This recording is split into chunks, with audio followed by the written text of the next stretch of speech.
They say a man reveals his true nature when he's stripped of everything he values. Duke Adrian Whitmore learned this lesson at midnight, standing in his ancestral hall with a single scarlet rose at his feet and a corpse cooling in his greenhouse. Power had always been his armor, fear his weapon, control his religion. But when death comes wrapped in red petals and whispered accusations, even the most ruthless man must face what he's buried. This is not a story about redemption. It's about survival when the past refuses to stay dead. What happens when the hunter becomes the hunted? Stay until the end, because the truth hiding in these roses will leave you breathless.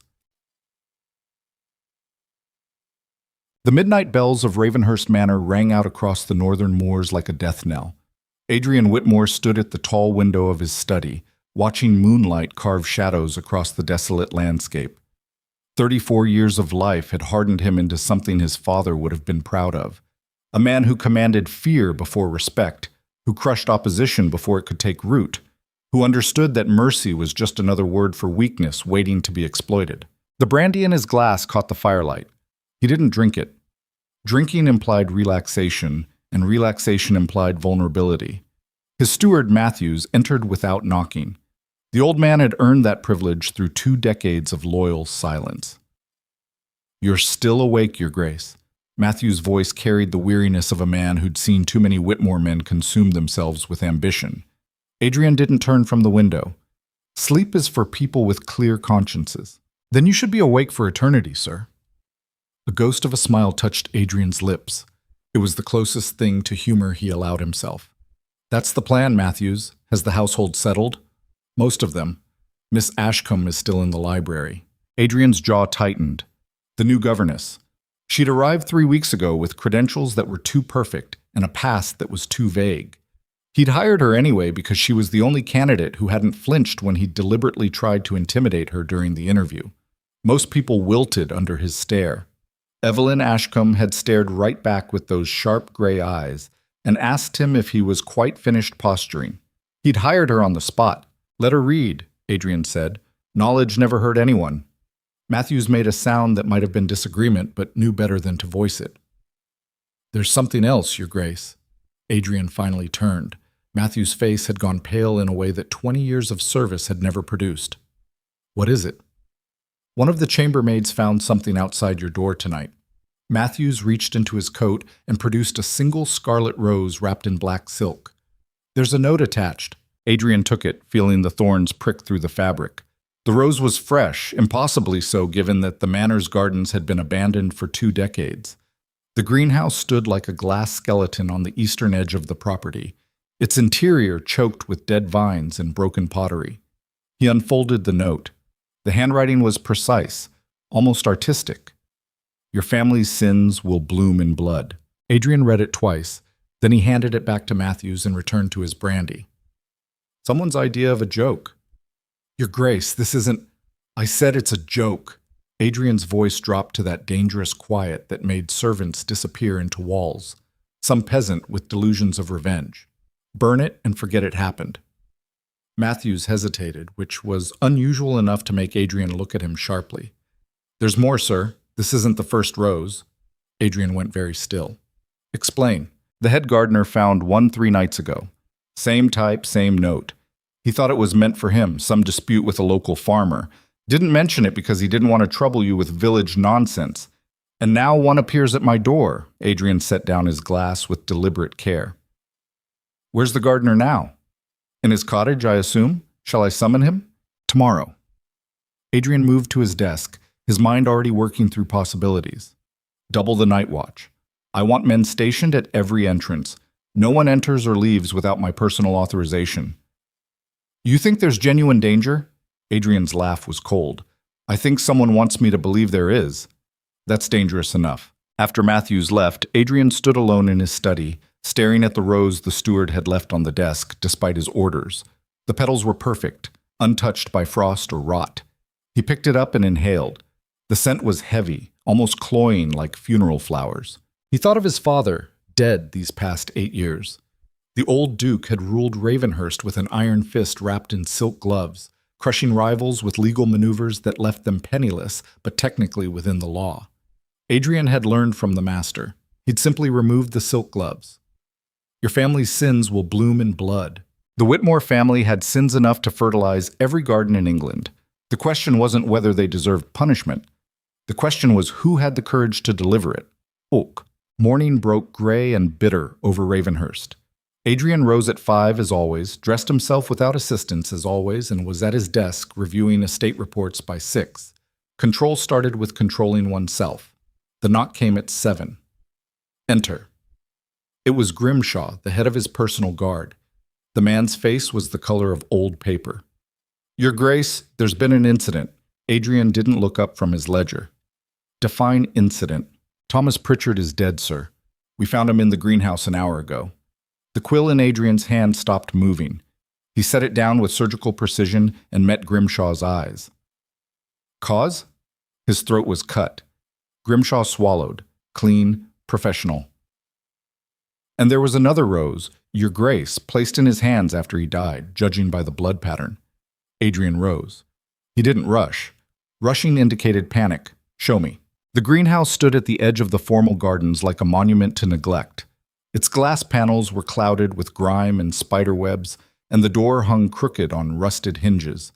Adrian had never ordered it repaired. Some ruins were better left as warnings. Inside, the air was thick with the smell of rotting vegetation and something newer, sharper. Blood. Thomas Pritchard lay on his back among the broken terracotta pots. His guard's uniform soaked black. His eyes stared at the shattered glass ceiling. In his crossed hands, someone had placed a scarlet rose. Adrian crouched beside the body. Pritchard had been with him for 6 years, a former soldier who'd lost an arm at Waterloo and found employment in Adrian's service. Loyal, competent, not prone to mistakes. When did you last see him alive? Adrian asked. Last night at 11, Grimshaw said. He was making rounds of the perimeter, said he'd check the old buildings before returning to the main house. And no one heard anything? Nothing, sir. The greenhouse is too far from the servants' quarters. Adrian studied the rose. Like the others, it was impossibly fresh. He touched one petal, and his finger came away clean. No dew, no dirt. Someone had cultivated this specifically. Get rid of the body, he said, standing. Tell the staff Pritchard died of illness. I won't have panic spreading through the manor. Your Grace, this is murder. I'm aware of what it is. Adrian's voice could have frozen the Thames.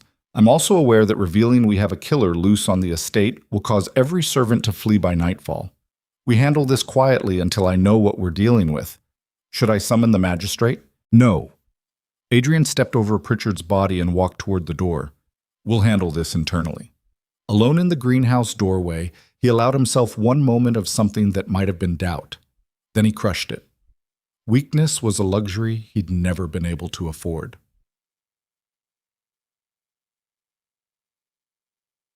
Evelyn Ashcombe was in the nursery when Adrian found her, teaching his ward, a distant cousin's orphan daughter, how to properly hold a pen. The girl was 7 and terrified of everything, especially Adrian. He couldn't blame her. Miss Ashcombe. His voice made the girl jump, a word. Evelyn looked up with those unsettling gray eyes. Of course, Your Grace. Charlotte, continue practicing your letters. I'll return shortly. In the hallway, Adrian led her away from curious ears. He'd chosen her because she was clever, but cleverness was a double-edged sword. How much do you know about this estate's history? He asked. I know what anyone with access to a library knows, Evelyn said. The Whitmores have held the Northern Territories for 300 years. Your family has been influential in Parliament, ruthless in business, and notoriously private about internal affairs. Diplomatic answer. She smiled, but it didn't reach her eyes. I'm a governess in your home, Your Grace.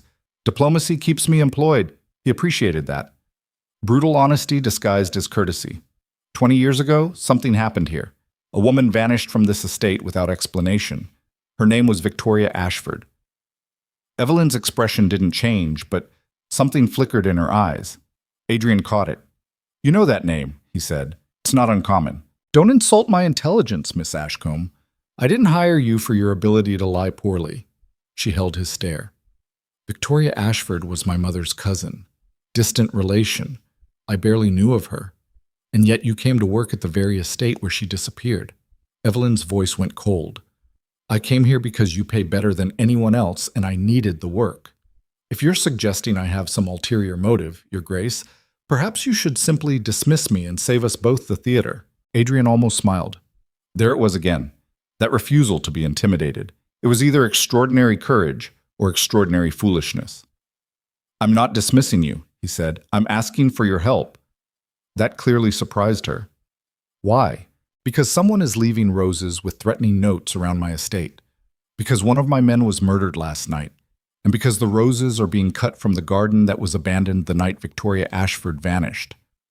He watched her face carefully.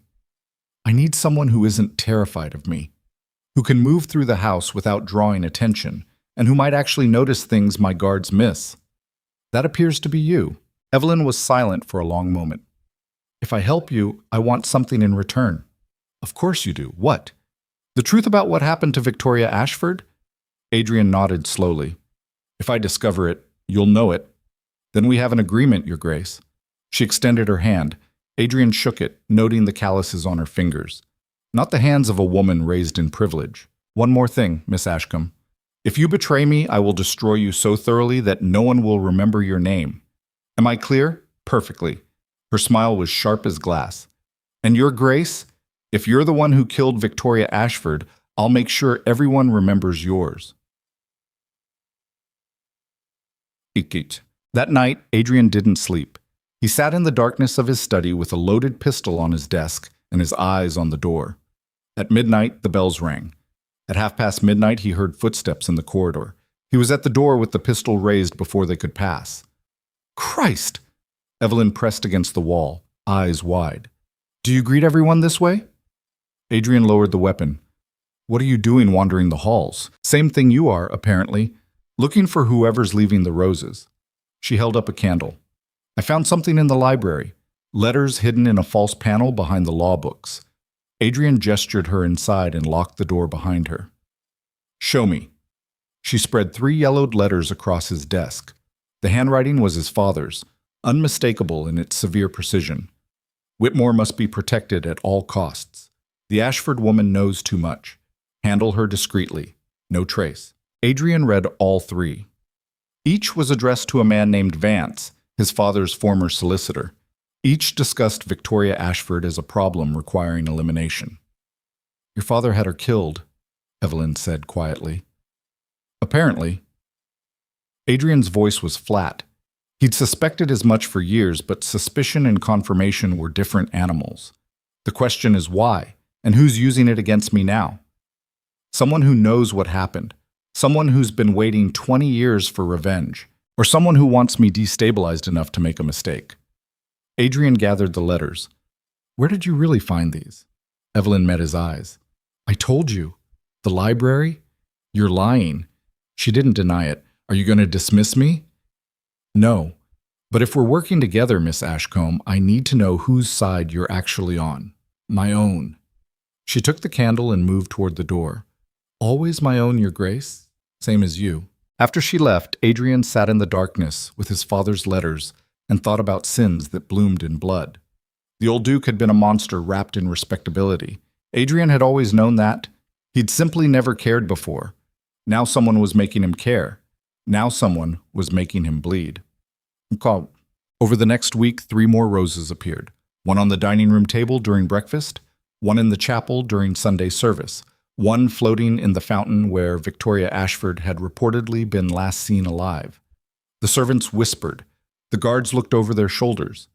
Adrian's cousin Cedric arrived uninvited from London, claiming concern for family but spending most of his time calculating how quickly he could claim the dukedom if Adrian met an unfortunate end. So when does the mysterious killer strike again? Cedric asked over dinner, his smile too wide. The whole thing's quite gothic, isn't it? Like something from a penny dreadful. Adrian cut his beef with surgical precision. If you're trying to be helpful, cousin, you're failing. Just concerned, Adrian. If something were to happen to you, the title would pass to me. Wouldn't want anyone thinking I had motive. Everyone knows you have motive, Cedric. Adrian met his cousin's eyes. You've wanted Ravenhurst since we were boys. The difference is that I'm not fool enough to die and give it to you. Across the table, Evelyn watched them both with those sharp gray eyes, saying nothing. That night, another body turned up. Lord Ashford, Victoria's brother, who'd been pressing the family for answers about his sister's disappearance, was found hanged in his London townhouse. The magistrate ruled it suicide. Adrian knew better. Someone was eliminating witnesses. Someone was cleaning up loose ends from 20 years ago. And the roses kept coming. It was Evelyn who made the connection. She found Adrian in the greenhouse at dawn, standing where Pritchard had died. The blood was gone, but the memory remained. The garden, she said without preamble. It wasn't just abandoned, it was burned. Adrian turned. Explain. I talked to the oldest servants, the ones who were here 20 years ago. She moved between the dead plants, her skirts brushing the broken pottery. The night Victoria Ashford vanished, someone set fire to the entire cultivated section of the garden. They said it was an accident, faulty oil lamps. But the gardener at the time insisted someone had done it deliberately, to destroy evidence, or to send a message. Evelyn crouched and brushed dirt away from a section of floor. Look, Adrian knelt beside her. Beneath the grime was tile work, an elaborate mosaic of red roses intertwined with thorns. This was Victoria's project, Evelyn said.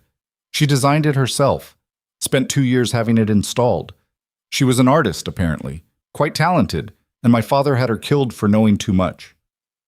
Adrian traced the mosaic with one finger. What did she know? That's what we need to find out. Evelyn stood. But I think whoever's leaving the roses now is connected to her, someone who loved her, someone who spent 20 years planning revenge. The question is whether they want justice or blood. Evelyn's smile was dark. In my experience, Your Grace, those are often the same thing. That night, at midnight, Adrian heard the bells and knew before he reached his door what he would find. The rose lay across his threshold like an accusation. The note read, "Tonight the truth begins to die." But it was the second item that made his blood run cold, a pendant on a silver chain tarnished with age. Inside was a miniature portrait of a young woman with dark hair and defiant eyes, Victoria Ashford, and on the back, engraved in elegant script, "For my daughter, with all my love." Adrian stood in the doorway, holding the pendant as the implications crashed over him like a wave. Evelyn Ashcombe wasn't Victoria's distant cousin. She was Victoria's daughter, and she'd been living in his house, sleeping under his roof, learning his secrets for 3 weeks. The hunter, it seemed, had been sleeping beside the wolf all along. Adrian stood frozen in the doorway, the pendant burning in his palm like a coal pulled from hell itself. The silver was cold, but the knowledge it carried scorched through every assumption he'd built about Evelyn Ashcombe. Not a distant cousin, not a coincidence. Victoria Ashford's daughter had been living under his roof, eating at his table, sleeping 20 feet from where he kept his most damaging secrets. The question wasn't whether she'd come for revenge. The question was how long she'd been planning his destruction. He closed his fist around the pendant and walked through the silent corridors of Ravenhurst with the kind of focus that came from recognizing you'd been outmaneuvered. Most men would have panicked. Adrian had been raised by a father who believed panic was just another word for submission. Instead, he felt something closer to respect. She'd played him perfectly. Now he needed to know the rules of the game. The library was dark when he entered. Evelyn sat in the reading chair by the dead fireplace, still dressed, as if she'd been waiting for him to discover the truth. She didn't look up when he entered. "How long were you going to let me believe the lie?" Adrian's voice carried across the room like a blade being drawn. "Until I knew whether you killed her yourself or just benefited from her murder." Evelyn finally met his eyes. "Now I know. You didn't kill her, but you've spent your entire adult life enjoying the wealth and power your father secured by destroying innocent people. So this is justice." He held up the pendant. "Terrorizing my household, murdering my men, leaving cryptic threats like some ghost story villain." She stood. Her composure was absolute. "I didn't leave the roses, I didn't kill your guard, and I certainly didn't murder Lord Ashford in London. Someone else is doing this, Your Grace. Someone who wants us both to suffer." Adrian laughed, and it was not a pleasant sound. "Convenient story, is it?" Evelyn moved closer, and he noticed for the first time how much she resembled the woman in the pendant. Same defiant eyes, same stubborn jaw. "If I wanted you dead, you'd be dead. I've had 3 weeks to poison your food, sabotage your carriage, or slip a knife between your ribs while you slept. Instead, I helped you investigate. I brought you evidence. I trusted you with information that could destroy me. Because you needed me to find the truth first. No." Her voice went quiet, which somehow made it more dangerous. "Because I needed to know if you were a monster like your father, or just a man who'd been raised by one. There's a difference." Adrian studied her face, looking for the lie. He'd spent his entire life learning to read people, to see through the masks they wore. Evelyn's mask was seamless, but beneath it, he caught something that looked disturbingly like honesty. "Your mother," he said. "Tell me what happened to her." Evelyn returned to her chair and sat with the careful control of someone who'd learned to hide pain behind stillness. "I was 4 years old. She brought me to Ravenhurst because she'd been hired as a landscape designer. Your father wanted the gardens restored to their former glory. She was brilliant at it, turned this place into something people traveled from London just to see." Adrian sat across from her. And then she discovered something. I don't know what. She never told me. But she started acting strange, nervous. She wrote letters constantly, hid documents in places she thought were safe. Then one night, the head housemaid took me from my bed and brought me to a carriage. My mother kissed me goodbye and said she'd see me in the morning. Evelyn's voice remained steady, but her hands gripped the chair arms. "I never saw her again. They told me she'd run off with some lover, left me behind. For years I believed I wasn't enough to make her stay. Until you learned the truth. Until I found a letter she'd hidden with a solicitor, to be delivered to me on my 25th birthday. In it, she told me everything. How your father had used legal forgeries to steal land from families who couldn't afford to fight back in court. How she'd discovered documents proving the fraud. How she'd planned to go to the magistrate but knew she'd never make it out of Ravenhurst alive. She wrote that letter knowing she was going to die." Evelyn finally looked at him. "She told me to be careful, to be smart, to make sure I knew what I was facing before I came for answers. And what are you facing, Miss Ashcombe?" Adrian watched her consider the question. The fireplace between them held nothing but ash, and the library smelled of old books and older secrets. "I'm facing a man who spent his whole life believing that power is the only thing that matters," Evelyn said. "A man who was taught that weakness kills and mercy is suicide." She leaned forward. "But I'm also facing someone who could have thrown me out the moment he suspected me. Someone who's been trying to solve this mystery instead of just covering it up. So I don't know what I'm facing, Your Grace. That's what terrifies me." Adrian felt something shift in his chest, some calcification cracking. He crushed it immediately. Sentiment was a luxury that got men killed. "Someone is using your mother's death to destroy me," he said. "If we're both innocent, then we need to find who's actually guilty. Before they succeed, agreed. But if I discover you're lying, then you'll do what Whitmores always do." Evelyn's smile was bitter. "Eliminate the threat. I understand the rules, Your Grace. I've lived by them my entire life." Boop. They spent the next 3 days dismantling 20 years of carefully constructed lies. Evelyn had sources in places Adrian couldn't reach.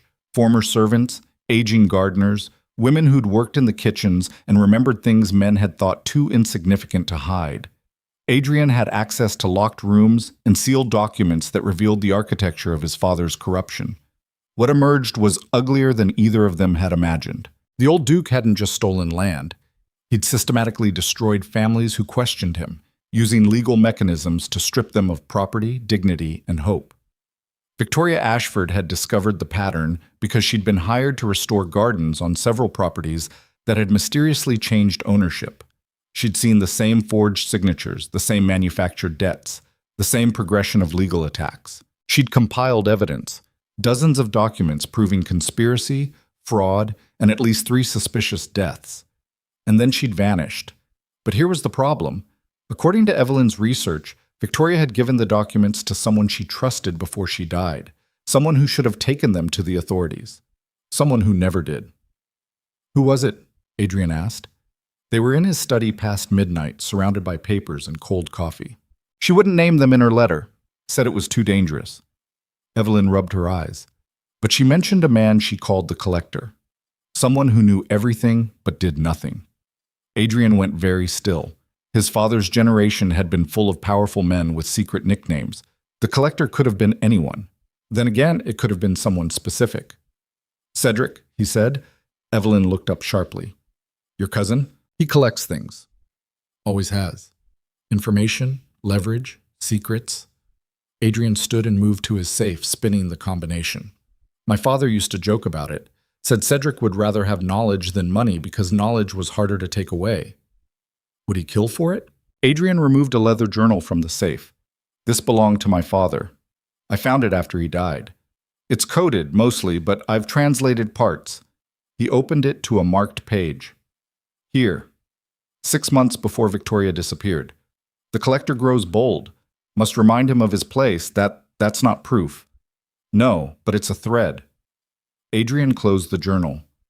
If Cedric had Victoria's evidence, he could have used it to control my father. And if my father threatened him, Cedric would have needed my mother dead to protect himself. Evelyn stood. But why wait 20 years to strike? Maybe he didn't. Maybe he's been using those documents all along, controlling things from the shadows. Adrian felt the pieces clicking together. And now something's changed. Something's made him decide it's time to eliminate everyone who knows the truth, including you, including both of us. Adrian met her eyes. If Cedric knows you're Victoria's daughter, you're a threat. You could testify to her character, dispute the narrative that she ran away. You make his position vulnerable. Then we need to prove it before he kills us. Adrian smiled, and it was the expression that made lesser men confess to crimes they hadn't committed. I have a better idea. We make him think he's won. The winter masquerade had been a Ravenhurst tradition for a century. Adrian's father had used it to display power and make alliances. Adrian had continued it because canceling would have shown weakness. This year, it would serve a different purpose. He sent invitations to every noble family in the north, including several whose patriarchs had been destroyed by his father's machinations. He made sure rumors spread that he was growing paranoid, that the threats were breaking him, that he'd been seen drinking heavily and making mistakes. Cedric received a special invitation, along with a private note suggesting Adrian needed family support during this difficult time. The bait was set. Evelyn played her part perfectly. She appeared frightened, asked Adrian if she should leave Ravenhurst for her own safety, made sure servants overheard her concerns.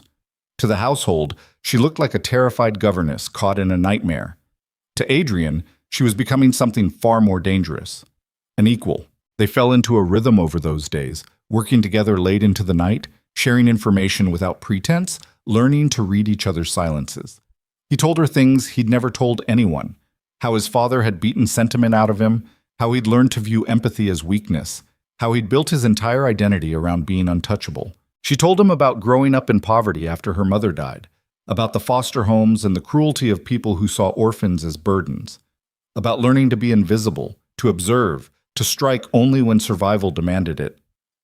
"You're more like me than you want to admit," Adrian said one night. "I know. That's what scares me."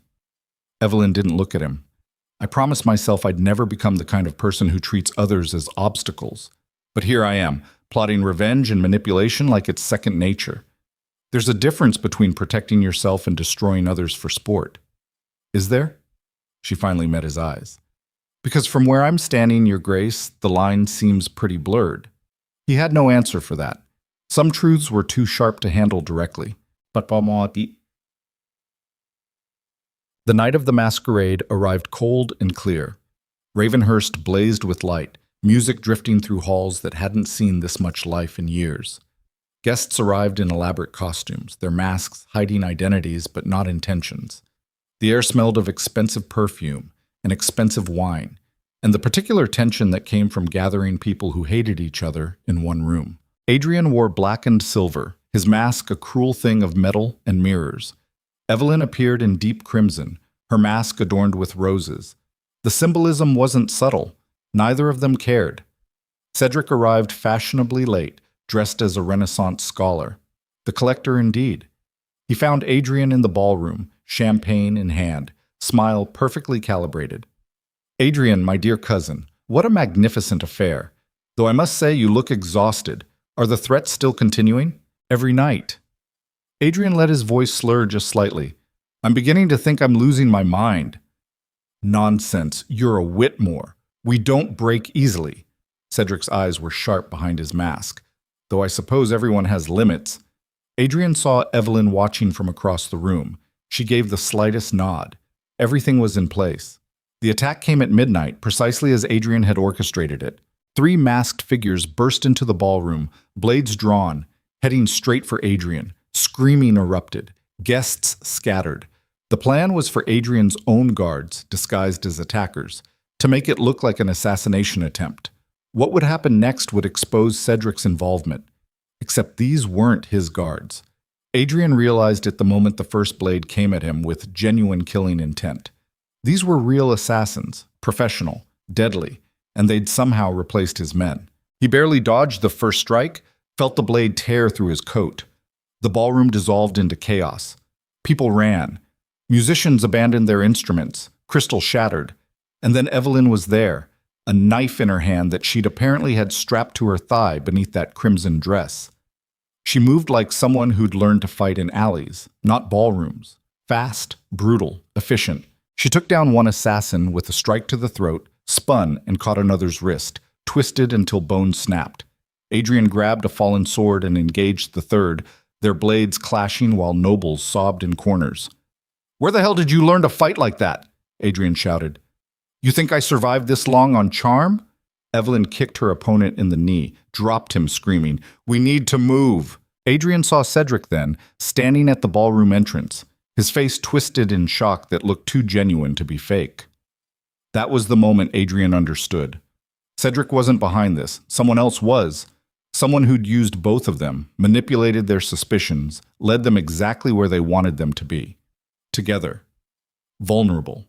Ready to die. "The greenhouse?" Evelyn gasped. "It's always been the greenhouse." They ran through the panicking crowd, through corridors Adrian had known his entire life, toward the glass structure that had haunted this estate for 20 years. Behind them, the assassins regrouped. Ahead of them, the truth waited. The greenhouse was burning when they arrived. Not the slow spread of accidental fire, but the deliberate blaze of arson. Flames climbed the old wood frames, glass panels exploding from the heat, and standing in the center of the inferno, illuminated like a demon in hell, was Lord Vance, his father's old solicitor. The man who'd handled the legal forgeries, the man who'd disappeared 7 years ago, presumed dead. Not dead. Waiting. "Hello, Adrian." Vance's voice carried over the roar of flames. "I wondered how long it would take you to figure it out." Adrian raised the sword. He could feel the heat blistering his skin. "You killed Victoria Ashford. I did no such thing." Vance smiled. "Your father did that. I simply cleaned up afterward, buried the evidence, made sure her daughter was too traumatized to ask questions. It was all very professional." Evelyn made a sound like a wounded animal. Adrian caught her arm before she could charge forward. "Why?" Adrian demanded. "Why wait 20 years? "Because I needed you both," Vance said. Adrian, the son, carrying his father's guilt. Evelyn, the daughter, carrying her mother's rage. "I needed you to find each other, to trust each other, to care about each other." His smile widened, because that's when revenge is sweetest. When you destroy someone by taking away what they've only just learned they need. Adrian felt the words land like physical blows.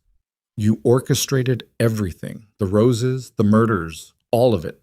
I've been planning this since the night your father decided I was expendable." Vance pulled a pistol from his coat. "He tried to have me killed, you know. After Victoria. Said I knew too much. But I'm very good at not dying, and I'm exceptionally good at waiting." The ceiling began to collapse. Burning beams crashed around them. Adrian's mind raced through options, calculating angles, survival odds. He'd spent his life preparing for battles of will and status. He'd never prepared for this. "You can't escape," Vance said. "The exits are blocked. My men are waiting outside. This greenhouse will be your tomb, just like it should have been Victoria's. Poetic, isn't it?" Evelyn's hand found Adrian's. Her palm was slick with blood. Her own or someone else's, he couldn't tell. They stood together in the burning ruins of his father's sins while a madman pointed a gun at their future. "If we're going to die," Adrian said quietly, "at least tell us the truth. What did Victoria actually discover?" "Oh, that," Vance laughed. "She discovered that your father didn't work alone. Half the nobles in the north were involved in the land fraud. Judges, magistrates, members of parliament. It wasn't one man's corruption. It was systematic.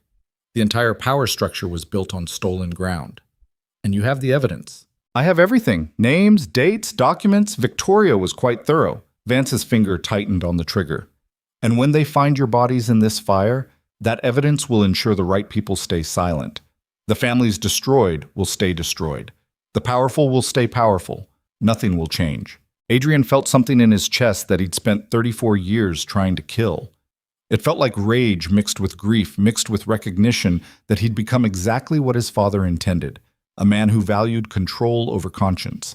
But standing there with Evelyn's hand in his, facing death in a burning greenhouse, he realized something his father never had.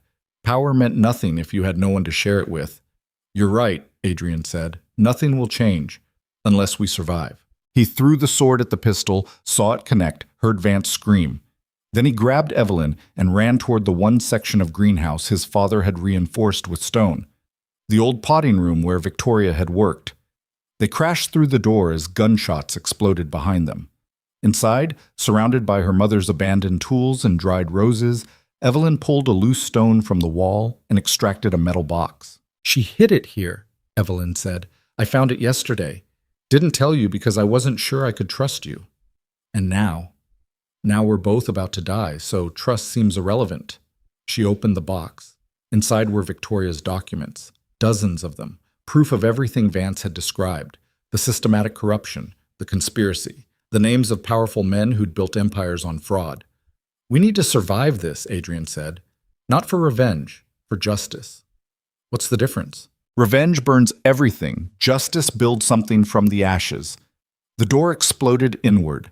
Vance stood there, covered in soot and blood, pistol raised. Through the broken doorway, Adrian could see his guards finally arriving, too late to matter. The greenhouse was collapsing around them. They had seconds, maybe. Evelyn looked at Adrian. Her mask was gone. Her face was streaked with ash. She'd never looked more alive. If we survive this, she said, everything changes. Your life, your power, everything. Good. Adrian smiled. I'm tired of being my father's son. Then let's become something else entirely. They moved together, and what happened next was violence born of necessity rather than cruelty. Adrian took the bullet meant for Evelyn, felt it tear through his shoulder. She used that moment to drive her knife into Vance's chest, precise and final. The solicitor fell among Victoria's roses, dead before he hit the ground. The guards broke through. The fire was extinguished. And as dawn broke over Ravenhurst, Adrian lay bleeding in the ashes while Evelyn pressed her hands against his wound, her tears cutting clean tracks through the soot on her face. Don't you dare die, she said. We have too much work to do. Adrian laughed, and it hurt, and it felt like freedom. Work. Is that what we're calling it? Destroying an entire corrupt power structure and rebuilding from scratch. She pressed harder. Yes, Your Grace. That's work. The pendant had fallen from his pocket during the fight. It lay among the broken glass, Victoria's portrait staring up at them. Adrian reached for it with his good hand and pressed it into Evelyn's palm. Your mother won, he said. Not revenge. Justice. The distinction still seems blurred. Maybe.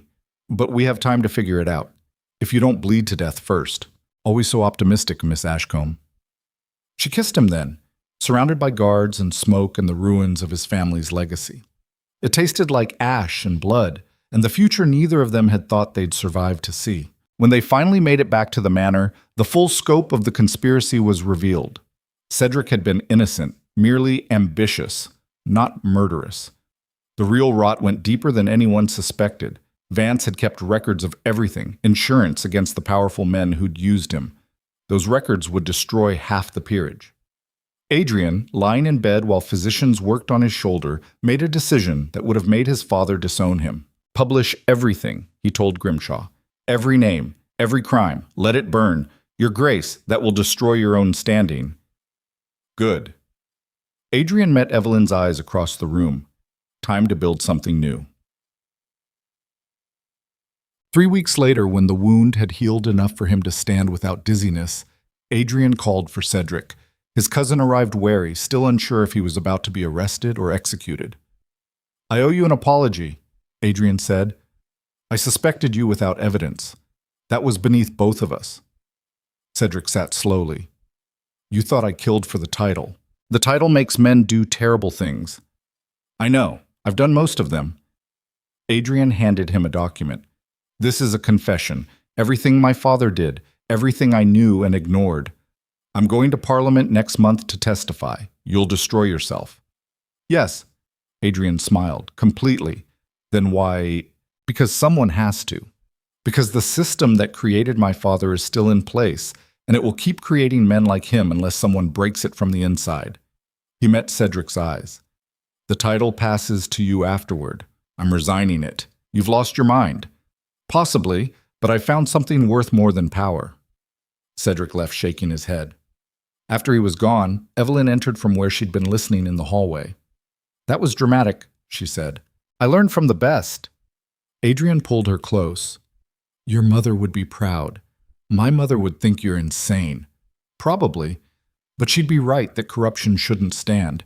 He kissed her forehead. What happens next? We burn down the old world and build a new one. Just like that? Just like that. Outside, Ravenhurst was changing. The servants no longer flinched when Adrian passed. The gardens were being restored, this time with transparency and fair wages. The families destroyed by his father were being contacted, reparations prepared. It would take years. It would cost him everything his name had ever meant. But standing there with Victoria Ashford's daughter in his arms, Adrian realized he'd spent 34 years building a fortress of isolation and cruelty, and it had never once kept him safe. Maybe vulnerability was its own kind of strength. Maybe love was its own kind of power. Maybe the man who lost everything could finally become someone worth being. The pendant hung around Evelyn's neck now, Victoria's portrait resting against her heart. Every morning, a fresh rose appeared in the house, not as a threat, but as a memorial. They never discovered who left them. Some mysteries, Adrian learned, were meant to remain unsolved, but the mystery of how to live with his father's sins while building something better, that one he was determined to figure out, even if it killed him, even if it saved him. The difference, he was learning, might be the same thing. The morning Adrian was scheduled to testify before Parliament, Evelyn disappeared. He woke to find her side of the bed cold, her belongings gone, and a single scarlet rose on the pillow where her head had rested. No note, no explanation, just the flower and the hollow ache of recognition that something fundamental had shifted in the night. Adrian dressed himself with mechanical precision, his hands steady despite the nausea climbing his throat. He'd survived assassination attempts and family conspiracies. He'd endured his father's brutality and rebuilt himself from ruins. But this felt different. This felt like the kind of wound that didn't heal because it was inflicted by someone who knew exactly where to cut. Grimshaw found him in the study an hour later, holding the rose like it might contain answers. Your Grace, the carriage is ready for London. The hearing begins at 10. Adrian didn't look up. Find her. Sir? Miss Ashcombe, find her. Now. Grimshaw's face went carefully blank. Your Grace, the testimony. Can wait. Adrian finally met his steward's eyes. I need to know where she went. The old man shifted his weight. Perhaps she simply needed time to think. The events of recent weeks have been... She took everything, Matthews. Every document, every piece of evidence Victoria compiled. He set the rose on his desk with surgical care. She didn't need time to think. She planned this. The words tasted like poison. Adrian had spent 3 weeks believing he'd found something genuine in the wreckage of his family's corruption. He'd opened parts of himself he'd thought were dead. He'd let himself imagine a future that didn't involve isolation and control. And she'd played him perfectly. The realization should have made him angry. Instead, it made him feel something worse. Foolish. Adrian Whitmore, the Duke who'd made grown men weep with a glance, had been outmaneuvered by a governess with gray eyes and a talent for making him believe he was more than his father's son. Search the house, he said. Every room. I want to know what else is missing. 3 hours later, they had their answer. Victoria's documents were gone. The ledgers proving systematic corruption.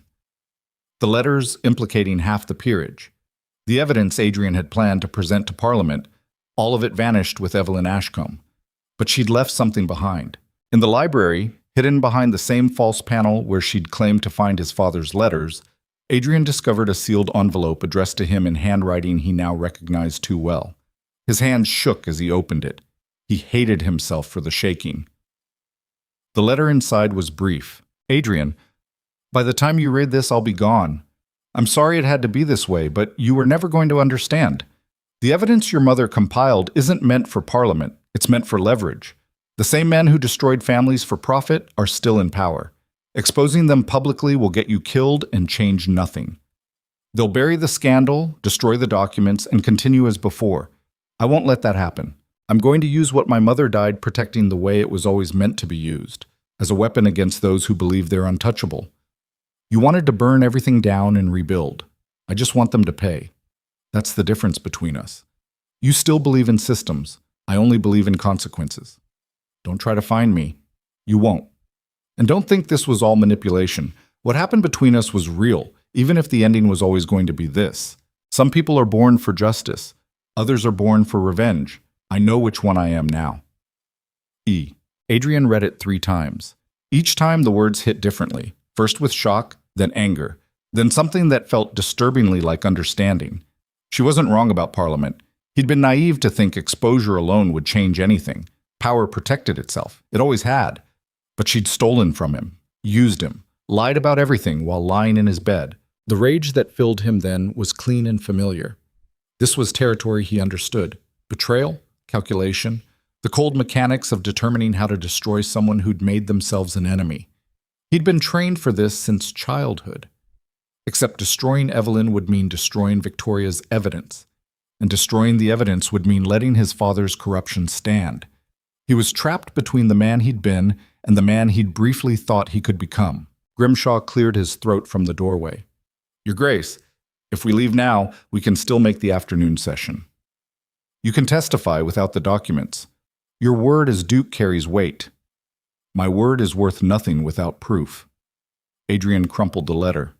She knew that. That's why she took it. Then what do you want to do? Adrian stood. He felt the old coldness settling back into his bones like an old friend returning home. I want to find her, and when I do, I want answers.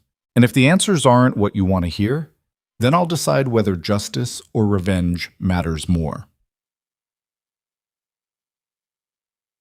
The search began with the servants Evelyn had befriended.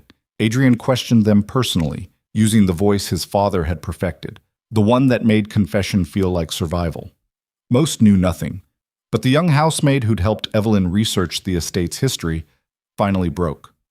She mentioned a cousin in London, near the docks. Evelyn had asked about transport to the coast last week. The maid had thought nothing of it at the time. Adrian was in a carriage within the hour. London greeted him with its usual indifferent cruelty, smoke and noise and thousands of people who didn't care about northern dukes or family scandals.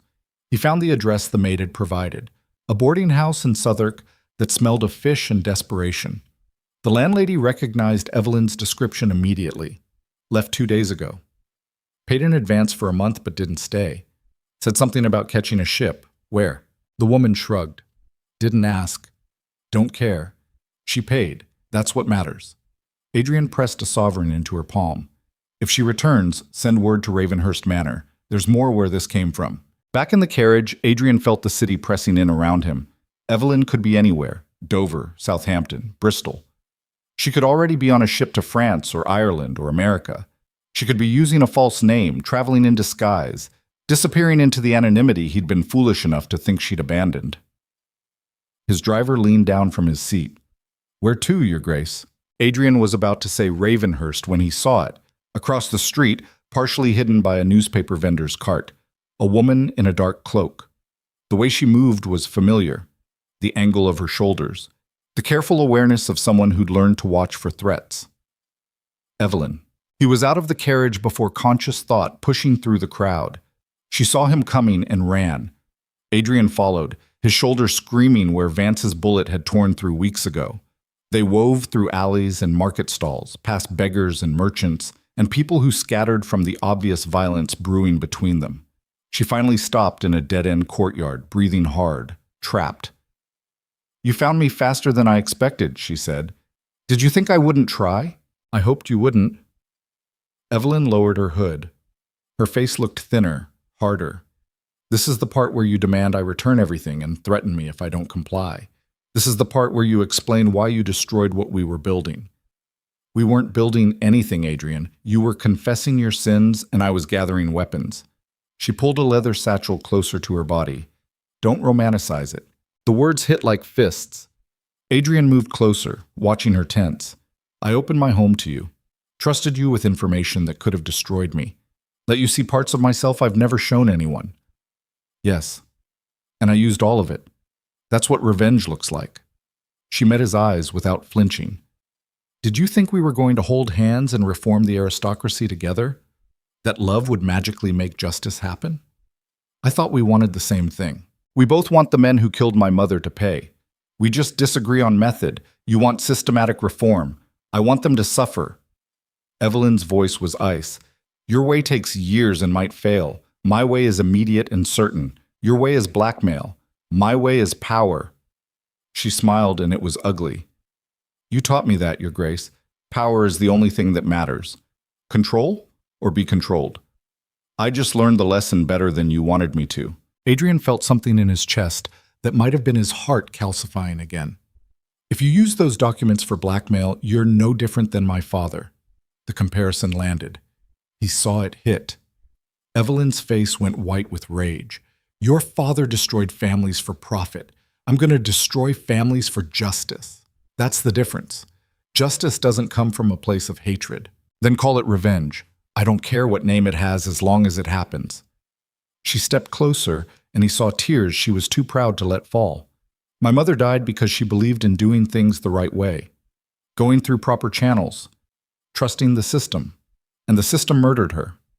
So forgive me if I don't have faith in your parliamentary testimony and legal reforms. Adrian wanted to argue, wanted to convince her, but standing there in that filthy courtyard, he realized the truth. She was right. The system would protect itself. It always did. His testimony would make headlines for a week, then disappear beneath scandal and misdirection. The powerful would remain powerful. The corrupt would remain free, unless someone forced them to pay a different kind of price. What's your plan? He asked quietly. Evelyn studied his face like she was trying to determine if the question was genuine. I'm going to approach each man my mother's documents implicate, privately. I'm going to give them a choice. Resign their positions, surrender their ill-gotten wealth to the families they destroyed, and live with the shame. Or I publish everything and destroy them publicly. They'll never agree. Oh, some will. The ones who have families they want to protect, children whose futures they care about.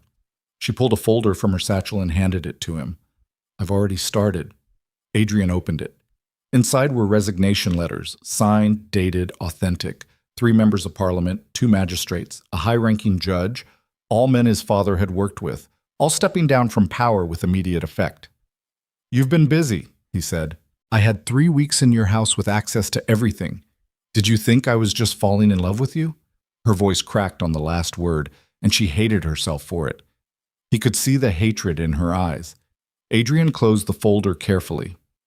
So this is revenge, making them give up everything they value. This is consequences. They should have faced them 20 years ago. Evelyn took the folder back. I'm going to work through every name on my mother's list. And when I'm done, the system that protected them will have so many holes it collapses from within. And what about us? The question hung between them like smoke. There is no us, Adrian. There never really was. She pulled her hood back up. You were a means to an end, a way to get access to Ravenhurst and the information I needed. Whatever you thought was happening, stop lying. Adrian's voice cut through her performance like a blade. You're good at manipulation, Evelyn. I'll give you that. But you're terrible at hiding what you actually feel. You don't know what I feel. I know you're terrified. I know you're trying to armor yourself against caring about me because caring complicates the revenge you've been planning for years. And I know that letter you left was half lies because if this was just business, you would have disappeared without a word. She flinched. He pressed the advantage. You wanted me to understand. You wanted me to know why you left. That's not the behavior of someone who feels nothing. It doesn't matter what I feel. Evelyn's composure was fracturing. My mother is still dead. Your father still destroyed innocent families. And the men responsible are still living in comfort. Feelings don't change any of that. No, but they change whether you become a monster in pursuit of justice, Better a living monster than a dead martyr. Adrian knew that logic, had lived it for 3 decades, knew exactly where it led, to the kind of isolation that felt like power until you realized it was just another name for loneliness. "Come back to Ravenhurst," he said. "We'll do this together. Use the evidence the right way. There is no right way. There's only my way." She turned to leave, then stopped. "For what it's worth, I'm sorry. You deserve better than what I gave you. And you deserve better than what my family took from you." Adrian let her see the truth in his face. "But we don't get to choose what we deserve. We only get to choose what we do about it. Then I choose revenge." Evelyn disappeared into the London shadows. Adrian stood alone in the courtyard, holding nothing but the memory of her voice and the realization that he'd lost something he hadn't known he needed until it was gone. He returned to Ravenhurst in silence. The estate felt different now, less like a fortress, more like a tomb. The servants moved quietly through halls that had witnessed too much violence and betrayal. Even the gardens seemed subdued, as if the earth itself was tired of holding secrets. Grimshaw found him in the study that night, staring at the portrait of his father that hung above the fireplace. Adrian had never removed it, despite hating everything it represented. Some men kept their demons close as reminders. "The Parliament hearing has been postponed, Your Grace. They're demanding the evidence you promised to provide. Tell them I no longer have it." "And the truth?" Adrian turned from this portrait. "The truth is that a woman I trusted betrayed me because I gave her every reason to believe that trust was weakness. The truth is that my father created this situation 30 years ago, and I'm still paying for it. The truth is that justice and revenge are the same thing, and I'm tired of pretending otherwise." Grimshaw's weathered face showed concern. "You sound like you're giving up." "I'm considering it." Adrian poured brandy he wouldn't drink. "What's the point of fighting corruption if the system just regenerates it?" Evelyn's right. Reform takes decades. Revenge takes days. And which man do you want to be, Your Grace? The one your father raised, or the one Miss Ashcombe made you think you could become? The question struck home. Adrian set down the glass. "I don't know anymore." "Then perhaps that's the real change." The old Duke never questioned what kind of man he was. Grimshaw moved to the door. "For what it's worth, sir, I've served your family for 40 years. I've seen what power without conscience looks like. These past weeks, watching you try to do something different, were the first time I felt anything other than shame for wearing the Whitmore crest." After the steward left, Adrian returned to staring at his father's portrait. The old Duke looked stern and assured, certain of his right to rule. Adrian had spent his whole life trying to embody that certainty. Now it felt like a prison he'd mistaken for armor. His father had taught him that power was survival. Evelyn had shown him that power could also be a weapon against itself. And somewhere in the space between those truths, Adrian had to decide who he actually was. The answer came 3 days later in the form of a newspaper article. Lord Pemberton, one of England's most influential judges, had been found dead in his study. Apparent suicide. A note confessing to corruption and fraud was found beside his body. The scandal was immediate and devastating. Adrian knew suicide when he saw it. This wasn't it. He was on the road to London before noon, driven by the certainty that Evelyn had crossed a line she couldn't uncross. Blackmail was one thing, murder was another. And if she'd killed Pemberton, she was on a path that ended with her becoming exactly what she hated. The judge's townhouse was already swarming with constables when Adrian arrived. He used his title to gain entry, ignoring the protests of a harried sergeant. Inside, the study smelled of gun smoke and expensive tobacco. Pemberton's body had been removed, but the bloodstain remained. Adrian found what he was looking for in the wastepaper basket, a torn corner of paper bearing Evelyn's distinctive handwriting. She'd been there. She'd confronted Pemberton. And when the judge had refused to cooperate, she'd made sure he couldn't refuse anything ever again. The realization hit him like a physical blow. This was what revenge actually looked like. Not dramatic confrontations or poetic justice, just blood and silence and another soul corrupted in pursuit of punishment. He had to find her before she killed again. It took 5 more days and every contact Adrian had in London's underworld. But he finally got a location, a safe house in Whitechapel, the kind of place where questions died before they were asked. He went alone because this conversation couldn't have witnesses. Evelyn answered the door with a pistol in her hand. Her face showed no surprise at seeing him. He refused to resign, she said. So I made the choice for him. Adrian pushed past her into the sparse room. It was bare except for a cot, a table, and stacks of Victoria's documents. He tried to kill you. No. He tried to bribe me. When that didn't work, he threatened to have me arrested for extortion. She closed the door. So I shot him and made it look like suicide. The confession was real, though. I just helped him write it before he died. The casual way she described murder made Adrian's skin crawl. This isn't justice, Evelyn. This is exactly what my father would have done. Your father never gave his victims a choice. I did. She set the pistol on the table. Pemberton chose pride over accountability. That's on him. You're rationalizing murder. I'm executing sentence on men who are never going to face one otherwise. Her eyes were cold as winter. Don't pretend you care about Pemberton's life. You would have ruined him legally. I just did it faster. There's a difference between destroying someone's reputation and ending their life. Is there? She laughed, and it was a broken sound. Your legal destruction would have left him alive to suffer, to feel shame, to lose everything while watching others enjoy what he'd lost. My way was merciful, quick, final. Adrian saw then what the weeks had done to her. The sharpness in her eyes wasn't strength. It was fracture lines spreading through something that used to be whole. She was breaking herself apart in pursuit of vengeance, and she either didn't see it or didn't care. Stop, he said quietly, before you become something you can't come back from. I crossed that line the night I watched my mother's killer die in your greenhouse. Evelyn met his stare. There's no coming back. There's only forward. Then let me go forward with you. Why would you do that? Because someone needs to make sure you don't completely lose yourself in this. Adrian moved closer.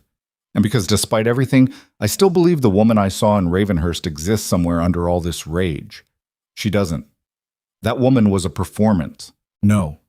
She was the truth you're trying to bury because it hurts less than caring. He caught her hand. But I've lived that life, Evelyn. I've been the person who armors themselves against feeling anything. It doesn't make you strong. It makes you hollow. She pulled away. I don't need saving, Adrian. I'm not trying to save you. I'm trying to stop you from making my father's mistakes. He gestured at the documents. Use the evidence for exposure, not execution. We can still do this without more blood. More blood is the point. She picked up another folder. These men destroyed families, drove people to poverty and despair. Some of the victims killed themselves. Others died of starvation or disease because they couldn't afford care. Where was mercy for them? There wasn't any, and that was evil. But becoming evil to punish evil doesn't balance the scales. It just creates more weight. Evelyn stared at him for a long moment. Then she opened the folder and spread photographs across the table. Children's faces. Families. Documents detailing the suicides, the deaths, the complete destruction of innocent lives. This is what your father's corruption actually cost, she said. Not numbers in a ledger. Real people. Real suffering. And you want me to show mercy to the men responsible? Adrian looked at the photographs, felt the weight of them. His father had done this. The system his family had benefited from had destroyed these lives, and he'd lived in comfortable ignorance until Evelyn had forced him to see. No, he said finally. I don't want you to show mercy. I want you to show them what they've actually done. Make them face these photographs, these names. Make them see the real cost. Then let the world judge them. The world will protect them. Then we make sure the world can't look away. Adrian gathered the photographs. We publish everything, every document, every name, every crime. We flood newspapers, parliament, public squares with the truth until it can't be buried or ignored. And when they try to silence us, then we fight, together. Not as murderer and accomplice, but as people demanding accountability. He met her eyes. That's the difference between revenge and revolution. Evelyn's composure finally cracked. Tears spilled down her face, and she didn't wipe them away. I don't know how to do this without the anger. It's the only thing keeping me together. Then let it fall apart. Adrian pulled her close. Let it all fall apart, and we'll build something different from the pieces. She sobbed against his chest, and he felt the violence in her slowly fragmenting into grief. This was what revenge had cost her. Not strength, but the loss of everything soft and human she'd been trying to protect by becoming hard.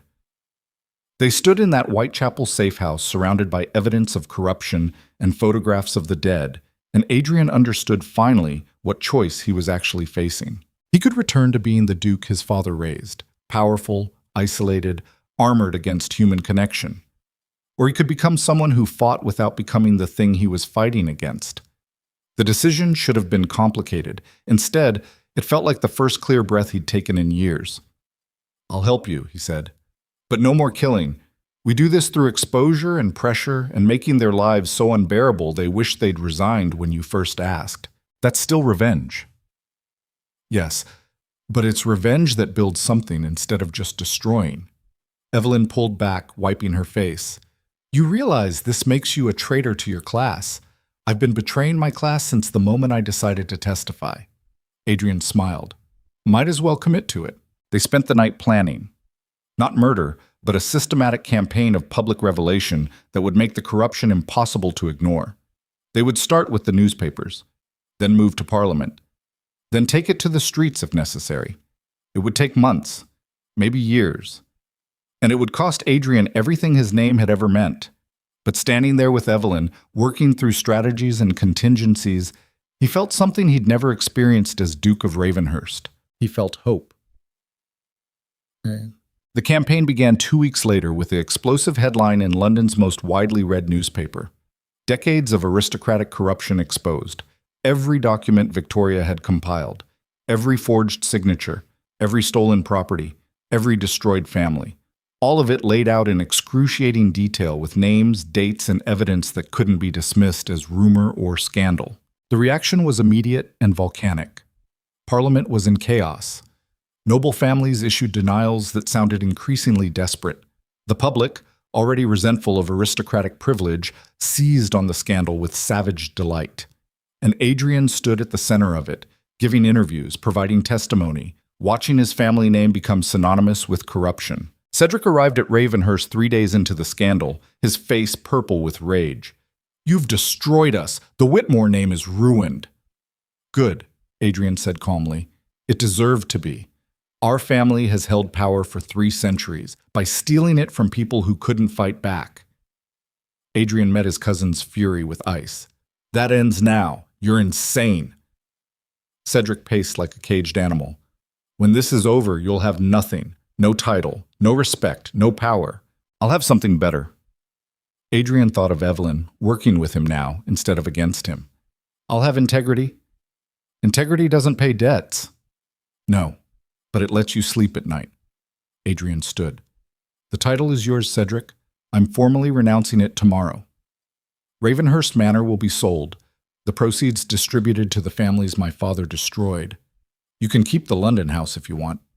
I'm done with all of it." Cedric stared at him like he'd grown a second head. "You're giving up a dukedom voluntarily." "I'm giving up a prison that looked like power. There's a difference." After his cousin left, Adrian found Evelyn in the garden. She'd been working to restore it properly, not as his father had wanted it, but as Victoria had designed it. Red roses bloomed everywhere, beautiful and defiant. "He's right, you know," she said without looking up. "You're giving up everything." "Not everything." Adrian crouched beside her. "I still have the most dangerous thing." "What's that?" "Purpose." He helped her plant another rose bush, and someone who understands why it matters. She smiled, and it was the first genuine expression he'd seen from her since London. "We're going to fail, you know. The system is too big, too entrenched, probably, but we'll fail while trying to do something right. That's better than succeeding at doing something wrong." Spoken like a man who's never been poor. Spoken like a man who's discovered that being rich and miserable isn't actually better than being poor and honest. They worked in silence for a while, planting roses in soil that had been poisoned by secrets for too long. And Adrian realized that this quiet moment of building instead of destroying, was what power should have always felt like. Not domination, creation, not control, collaboration, not armor, vulnerability. The scandal continued to spread. More names fell. More families lost their positions. The system didn't collapse, but it cracked in ways that would take generations to repair. And through it all, Adrian and Evelyn stood together, refusing to back down or apologize or accept that corruption was just the way things worked. They made enemies, powerful ones. the kind that didn't forget or forgive, which was why, 3 months into the campaign, Adrian woke to find armed men surrounding Ravenhurst Manor. Not police, not constables, private soldiers hired by families who'd decided legal consequences weren't enough. They wanted blood, and they wanted it before dawn. Adrian looked at Evelyn beside him, still asleep, still trusting him to keep her safe. He thought about running, about using his remaining influence to escape, about choosing survival over principle. Then he thought about his father, who'd made that choice every day of his life. He woke Evelyn gently. "Get dressed. We have company." "How many?" "Enough." He loaded a pistol he'd hoped never to use. "We're not getting out of this without a fight." She met his eyes in the darkness. "I'm sorry I dragged you into this. You didn't drag me anywhere. I chose to follow." Adrian kissed her forehead. "And I'd choose it again. Even knowing it ends like this? Especially knowing that." They dressed quickly, gathered what documents they could carry, and prepared to face whatever came next. The men outside were closing in. The dawn was breaking. And Adrian Whitmore, former Duke of Ravenhurst, stood with a woman he'd learned to love in the ruins of his family's legacy, and felt something his father had never known: peace with the choices that defined him.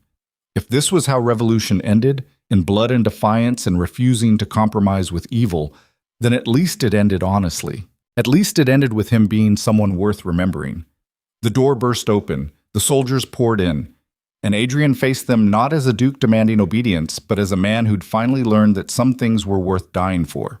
The fight that followed would determine whether justice or power won. But regardless of the outcome, Adrian had already made the choice that mattered. He'd chosen to become someone his father would have hated. And in that choice, he'd finally become free. The first soldier through the door died before he understood what he was facing.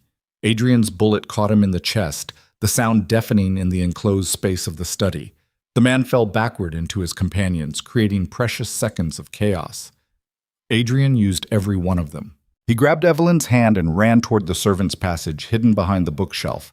His father had installed it decades ago for reasons that probably involved mistresses and discretion. Now it would serve survival instead of scandal. They plunged into darkness as gunfire erupted behind them, wood splintering where their heads had been moments before. The passage was narrow and black as a coffin. Adrian's shoulder screamed where Vance's bullet had torn through months ago. His lungs burned. But he kept moving because stopping meant dying, and he'd finally found something worth staying alive for. Behind them, boots thundered. Voices shouted orders. These weren't random thugs hired for intimidation.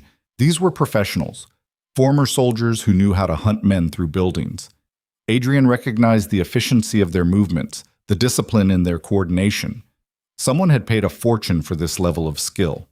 "How many?" Evelyn gasped beside him. "Too many." Adrian pulled her left at a junction. The passage split toward the kitchens or the wine cellar. He chose the cellar. It had a secondary exit that led to the old stables. Not many people knew about it. Then again, not many people had grown up hiding from their father's rages in these passages. The cellar stairs were steep and treacherous. Adrian nearly fell twice. His hands found the cold stone walls, steadying himself while his mind raced through options. They could reach the stables, take horses, try to make it to the village. Except the village was 3 miles through open moorland. On horseback, they'd be visible targets. On foot, they'd be slower targets. Either way, the outcome looked identical. Sometimes survival wasn't about winning. It was about making the other side pay enough that they questioned whether the victory was worth the cost. The cellar was a labyrinth of wine racks and forgotten storage. Adrian led Evelyn through it by memory, past bottles his grandfather had collected, around crates no one had opened in 50 years. The air smelled of mold and old wine and the particular dampness that came from being underground. At the far end, behind a false wall of empty barrels, was the door to the stables. Adrian pushed it open carefully. Dawn light spilled in, gray and weak. The stables stood 20 yards across open ground. If the soldiers had surrounded the manor properly, they'd have men watching this exit. Adrian counted the seconds they'd have, maybe 15 if they ran, 10 if they tried for stealth. "We go together," he said, "fast and low. Don't stop for anything." Evelyn nodded. Her face was pale but composed. Whatever fear she felt was buried beneath something harder. Adrian recognized it because he'd worn the same armor for 34 years. It was the look of someone who'd decided that death was acceptable if it came while fighting. They burst from the cellar together. Adrian's legs drove him forward while his eyes scanned for threats. He saw movement at the manor's east corner, a soldier turning toward them, rifle rising. Adrian fired without breaking stride. The shot went wide but forced the man to take cover. Precious seconds gained. The stable door crashed open under Adrian's shoulder. Inside, horses whinnied in alarm. Evelyn was already throwing saddles on the nearest two, her hands working with the efficiency of someone who'd learned to move fast or starve. Adrian reloaded, watching the doorway. "They've got the manor surrounded," he said. "Once we're out there, they'll see us. So we make them chase us somewhere that gives us advantage." Evelyn cinched her saddle tight. "The greenhouse. It's stone foundation, glass walls. They can't surround it completely without exposing themselves. And the rose garden maze will slow them down." Adrian felt something that might have been pride. She was thinking tactically, using terrain. His father would have approved of the ruthlessness. Adrian approved of something different, the fact that she was fighting to live instead of rushing toward death as vengeance. "The greenhouse it is." He mounted quickly, his wounded shoulder protesting. "We go north through the garden, hit the maze at speed, lose them in the turns, then double back to the greenhouse.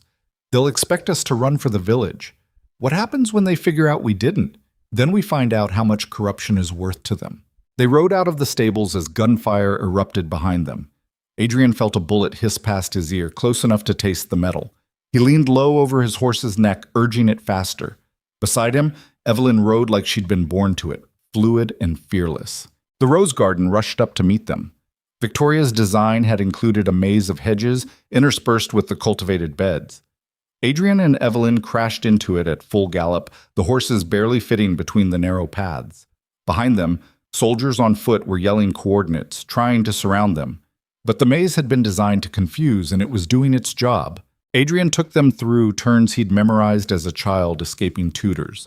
Left, right, straight, right, left.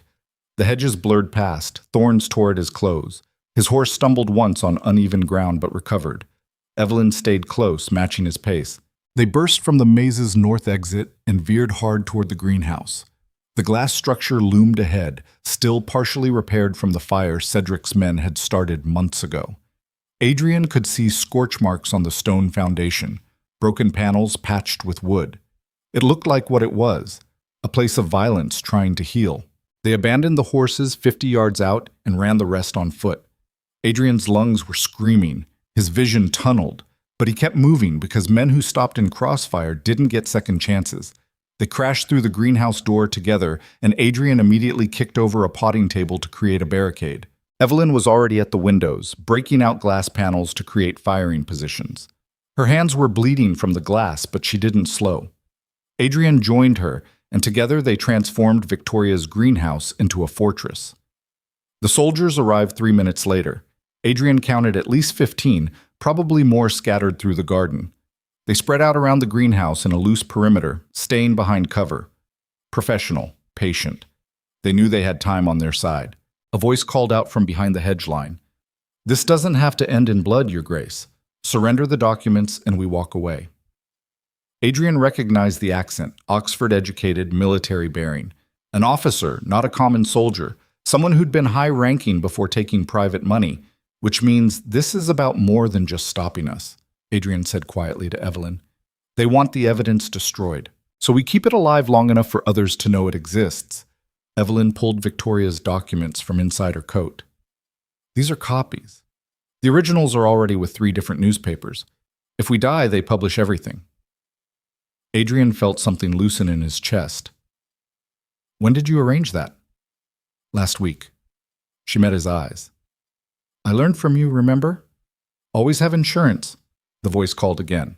"I'm giving you 60 seconds to decide. After that, we come in." Adrian moved to the broken window and shouted back, "You want these documents? Come take them. But know that every man who walks through that door isn't walking back out." Brave talk from a man with no escape route. "Escape isn't the point." Adrian's voice carried across the dawn-lit garden. "The point is making you pay enough that your employers question whether silence is worth your lives." Silence fell. Adrian could almost hear the mental calculation happening in the officer's head. Casualties versus completion, cost versus benefit. Mercenaries fought for money, not principles. Push the price high enough and they'd withdraw. Problem was, Adrian didn't know how high that price needed to be. 30 seconds passed. Then a minute. The soldiers didn't move. "They're calling for instructions," Evelyn whispered. "Whoever hired them is deciding whether we're worth the casualties." Adrian checked his ammunition. 6 rounds left in his pistol. Evelyn had maybe 8. Against 15 trained soldiers. The mathematics were brutal and simple. Even if they killed half the attackers, the rest would overwhelm them. And there were ways to take a greenhouse that didn't involve direct assault, smoke, fire, simply starving them out. He looked at Evelyn. Her face was smudged with ash and blood. Her dress was torn, but her eyes were clear and defiant. This was Victoria's daughter, someone who'd inherited her mother's courage and channeled it into something fierce enough to fight empires. "If we die here," Adrian said, "do you regret any of it?" "All of it." She smiled grimly. "And none of it?" "You?" "I regret that I didn't meet you 20 years ago, before I became what my father made me. You weren't ready 20 years ago. Neither was I." She reached for his hand. "We're barely ready now." The soldiers moved then, coordinated and fast. They came from 3 sides simultaneously, east, west, and straight through the front. Adrian fired twice, dropped 1 man, wounded another. Evelyn's shots were more precise. She'd been trained by necessity and desperation, and it showed. 3 men fell before they made it to cover inside the greenhouse. But 12 remained. And they were inside the perimeter now. The fighting became close and brutal. Adrian used a garden rake to sweep 1 soldier's legs, then crushed his windpipe with a boot. Evelyn fought with a knife she'd apparently been carrying, moving like violence was a language she'd been forced to learn. Blood splattered across Victoria's abandoned mosaic. Glass crunched under boots. Adrian took a blade to the ribs and felt it grate against bone. The pain was white-hot and absolute. He twisted away from his attacker and shot the man point blank. The soldier fell. Adrian pressed his hand against the wound and felt blood pulsing between his fingers. Not good. Possibly fatal if he didn't get pressure on it soon. But there were still 8 soldiers left, and he could hear more approaching from outside. Evelyn was backed against the far wall, facing 3 men with only her knife. Adrian tried to reach her, but his legs wouldn't respond properly. The blood loss was making him slow. He fired his last bullet, and one of her attackers dropped. She used the distraction to gut another, but the third caught her wrist and twisted until the knife fell. Adrian roared and threw himself at the man despite his failing body. They crashed into a bench of dead rose bushes. Thorns tore at Adrian's face. He felt ribs crack under the impact, but he got his hands around the soldier's throat and squeezed until something gave way with an audible snap. Evelyn pulled him off the body. "Adrian, we need to—" She stopped. Her eyes went wide. "Behind you." He turned. The officer from outside stood in the greenhouse doorway, pistol trained on Adrian's chest. Behind him, 5 more soldiers filed in. The fight was over. They'd lost. "It's done," the officer said. "Both of you, on your knees." Adrian tried to stand straighter, but his legs wouldn't cooperate. Blood soaked his shirt from the rib wound. His vision was starting to blur at the edges. Evelyn caught him before he fell, lowering them both to the ground in something that approximated kneeling. "The documents," the officer demanded. Evelyn pulled them from her coat slowly. "I told you, these are copies. The originals are already—" "I know." The officer's smile was cold. "We've already handled the newspapers. Your insurance policy failed." Adrian felt the words land like a physical blow. They'd been outmaneuvered. Whoever was behind this had resources deep enough to corrupt or intimidate multiple newspapers simultaneously. The kind of power that didn't just buy silence, it manufactured truth. Evelyn's hand found Adrian's. Her grip was steady despite the trembling in her shoulders. "At least we tried." The officer raised his pistol. "That's what matters, I suppose. Trying." He aimed at Evelyn first. Professional courtesy. Kill the more dangerous target before they can react. Adrian moved without thinking.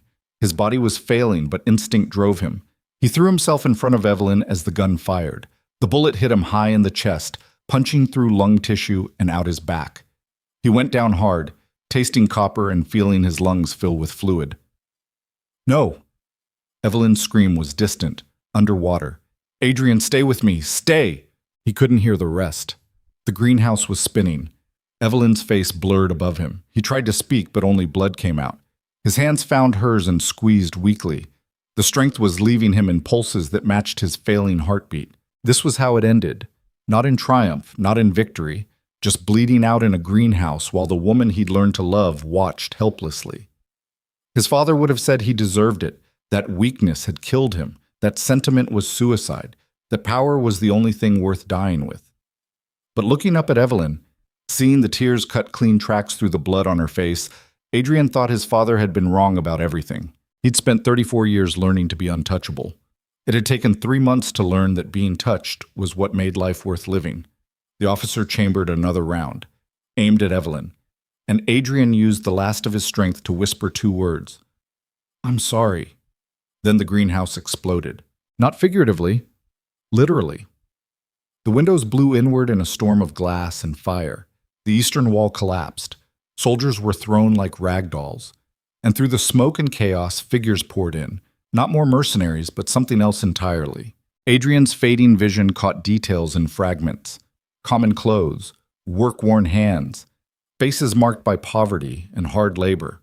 At least 40 of them, armed with farm tools and hunting weapons. They fought with the desperate ferocity of people who had nothing left to lose and everything to gain. The families his father had destroyed had come to Ravenhurst, and they'd brought their children with them. The battle that followed was savage and brief. The soldiers were professionals, but they were outnumbered 4-1 by people who fought with the fury of injustice finally finding a target. Adrian watched through dimming eyes as the officer who'd shot him was dragged down by 3 men wielding scythes. It wasn't clean.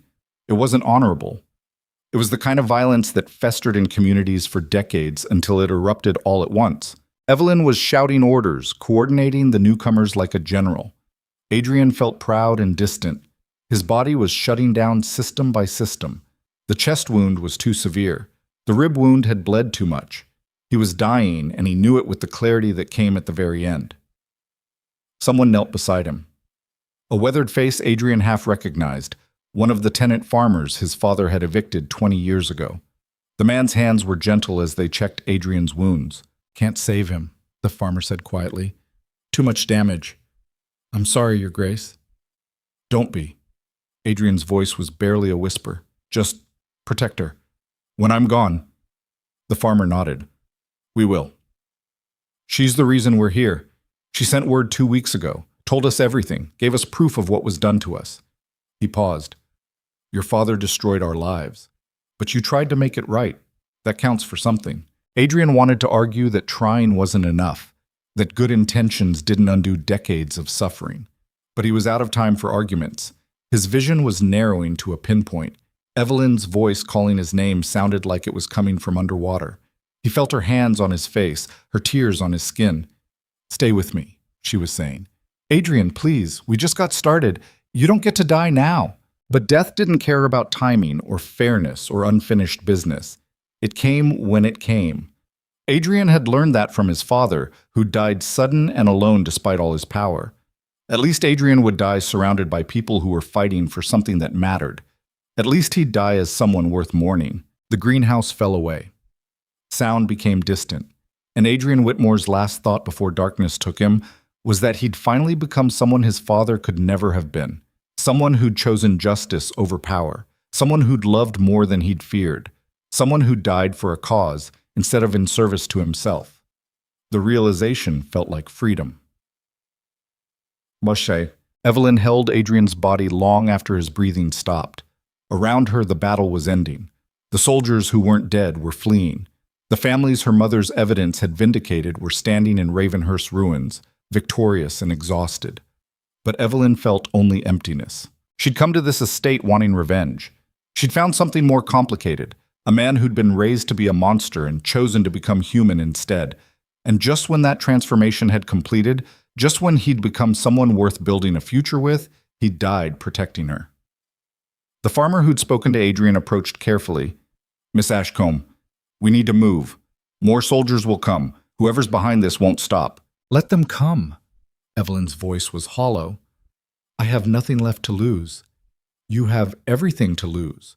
The farmer gestured at the families gathering around them. We're all that's left. 40 families your mother tried to help. 40 families your man tried to save. His testimony before he renounced the title started legal proceedings that are still ongoing. If you die, all of that dies with you. Evelyn looked down at Adrian's face. Even in death, he looked stern, the Duke who'd terrified half of England. But she'd seen beneath that. She'd seen the man who'd been desperate for connection and too damaged to know how to ask for it. She'd seen him change himself cell by cell, thought by thought, until he'd become someone worth dying beside. His sacrifice couldn't be wasted. She stood slowly, her legs shaking. What do we do? We finish what he started. The farmer helped her to her feet. The documents you published forced investigations. But investigations can be buried if there's no one to keep pressure on them. You need to survive long enough to testify, to make sure the corruption your parents fought against actually gets punished. How? We're being hunted by people with unlimited resources. Then we become ghosts. The farmer smiled grimly. 40 families across the north. You can hide with a different one each month. Keep moving, keep writing, keep exposing the rot until it can't be hidden anymore. Evelyn looked at the assembled families. They'd lost homes, livelihoods, futures. Adrian's father had destroyed them systematically, and yet here they were offering to risk themselves to finish what Adrian had started. Why? She asked. Why help me? Why not just take your vindication and rebuild your own lives? An older woman stepped forward. Her face was lined with decades of hardship. Because your mother died trying to help us. Your man died finishing the fight. And because if we don't see this through, their deaths mean nothing. She reached for Evelyn's hand. We've been running and hiding for 20 years. Maybe it's time we stood and fought. The word steadied something in Evelyn. She'd come to Ravenhurst thinking revenge was the answer. Then she'd thought justice through systematic exposure was better. But standing there in the ruins of the greenhouse where both her mother and Adrian had died, she understood what actually mattered. Legacy. Not just punishing the guilty, but building something that prevented future guilt. Not just tearing down the corrupt system, but creating something cleaner to replace it. That was the kind of immortality worth dying for, the kind that lived in changed laws and reformed institutions, and children who grew up in a world slightly less cruel than the one their parents had endured. Adrian had understood that at the end. He'd given up power to become someone who changed things. Now Evelyn would finish what they'd started together. She knelt and closed Adrian's eyes gently. Then she retrieved Victoria's documents from where they'd fallen. The papers were blood-stained but legible, evidence that had cost 3 lives and counting, evidence that would cost more before this finished, but evidence that could break a system that had crushed the powerless for generations. We move tonight, Evelyn said. Split into groups. I'll take the documents and rotate between families. Every week we leak another name, another crime. We make it impossible for them to kill us all before the truth spreads too far to contain. The families nodded. They'd been waiting 20 years for someone to give them direction. Now they had it. Evelyn looked back at Adrian one final time. His body lay among his mother's roses, surrounded by broken glass and spilled blood. It wasn't the dignified death a duke should have, but it was the honest death a good man deserved. I'll finish it, she promised him silently. Everything we planned, every name exposed, every family restored. I'll make sure your father's empire burns so completely that nothing corrupt can grow from the ashes. Then she turned and walked away from Ravenhurst Manor, leading 40 families into a war against the most powerful forces in England. Behind her, dawn broke over the estate. Light spilled across the gardens Victoria had designed and Adrian had tried to restore. Red roses bloomed everywhere, beautiful and defiant, growing from soil that had been poisoned for decades. Some things survived no matter how deep the rot went. Some legacies refused to die. And as Evelyn disappeared into the northern moors with an army of the dispossessed at her back, she carried 2 things her enemies would learn to fear. Victoria Ashford's meticulously documented evidence of corruption that spanned 3 decades, and the absolute fury of a woman who'd lost everyone she'd ever loved to the same system she was now determined to destroy. The war for justice had just begun, and this time the powerful would learn what it felt like to be hunted. 6 months passed like a war fought in shadows. Evelyn moved through the northern territories like smoke, never sleeping in the same bed twice, always 2 steps ahead of the mercenaries hunting her. The families Victoria had tried to save became her army. Farmers who hid her in root cellars, weavers who disguised her in common clothes, blacksmiths who forged documents that kept her invisible. Every week, another name from Victoria's evidence appeared in newspapers across England. Every week, another powerful man fell. She carried Adrian's death like a stone in her chest. Some mornings she woke reaching for him, forgetting for half a breath that he was gone. Then memory would crash back and the stone would settle heavier. She'd learned that grief wasn't a thing you overcame. It was a thing you carried until your back grew strong enough to bear the weight without breaking. The families understood. They'd all lost people to the corruption Adrian's father had built. They recognized the particular exhaustion that came from fighting when you had nothing left but the fight itself, and they kept her alive through sheer stubborn refusal to let another good person die for trying to do right. But even shadows couldn't hide forever. The end came on a Tuesday in a village called Millbrook, 40 miles north of Ravenhurst. Evelyn was staying with a widow named Margaret, who'd lost her husband to despair after the Whitmore estate seized his land. The cottage was small and clean and smelled of bread.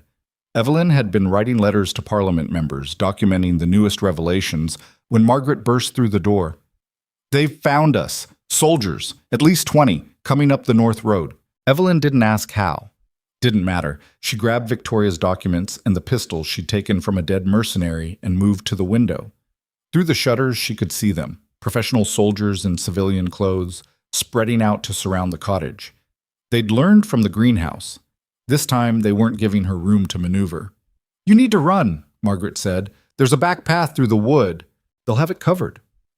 Evelyn checked her ammunition. 6 bullets, 20 men. The mathematics were even worse than the greenhouse. But there was something different this time.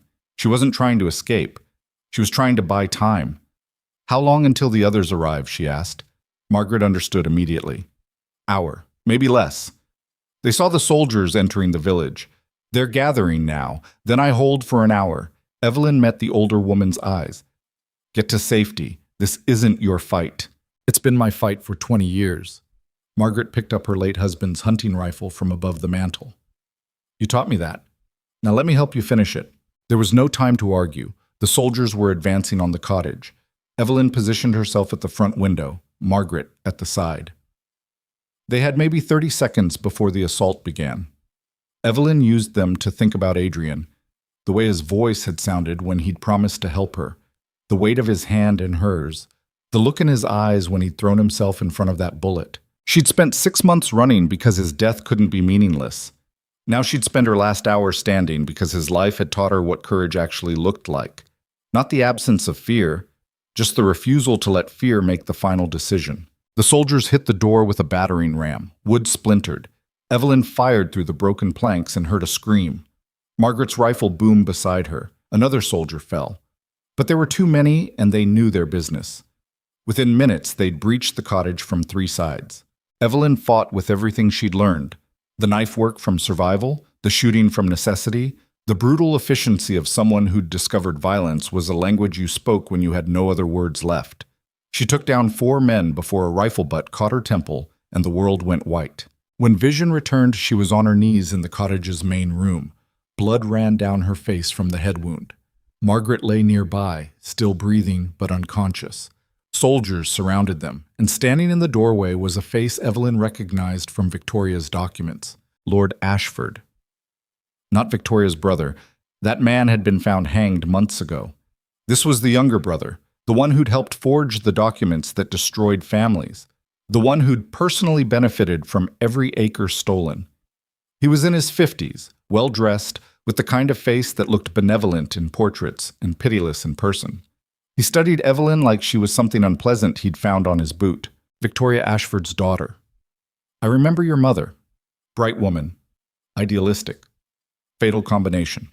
He stepped into the cottage carefully, avoiding the blood. "She should have taken the money we offered and disappeared quietly. She wasn't for sale." Evelyn's voice came out rough but steady. "Everyone's for sale. It's just a question of price." Ashford crouched in front of her. "Your mother's price was her principles. It got her killed. Your price appears to be revenge. That's about to get you the same result." Evelyn spat blood at his feet. "At least we'll die honest." "Honest." Ashford laughed. "Such a useless virtue." Do you know how many honest people I've destroyed? Hundreds. Thousands if you count the families. Honesty doesn't build empires, Miss Ashcombe. It just makes you predictable.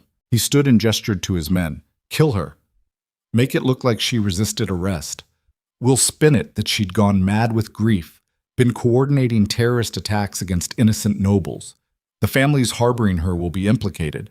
Mass arrests, trials, hangings.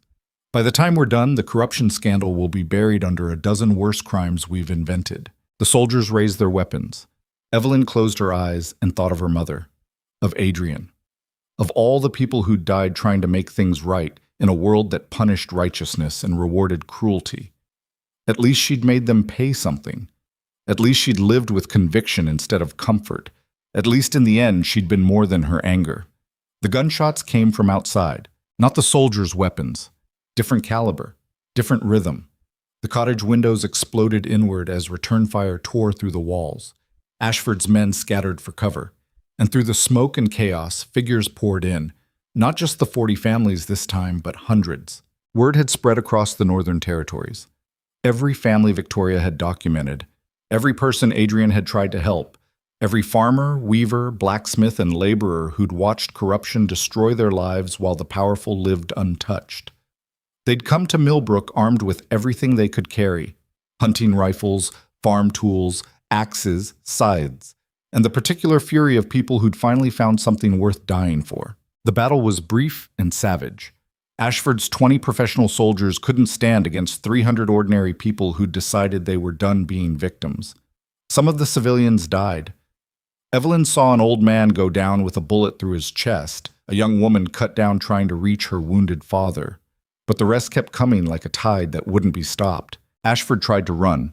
He made it to the door before a farmer Evelyn recognized, the same one who'd spoken to Adrian in the greenhouse, caught him by the collar and dragged him back inside.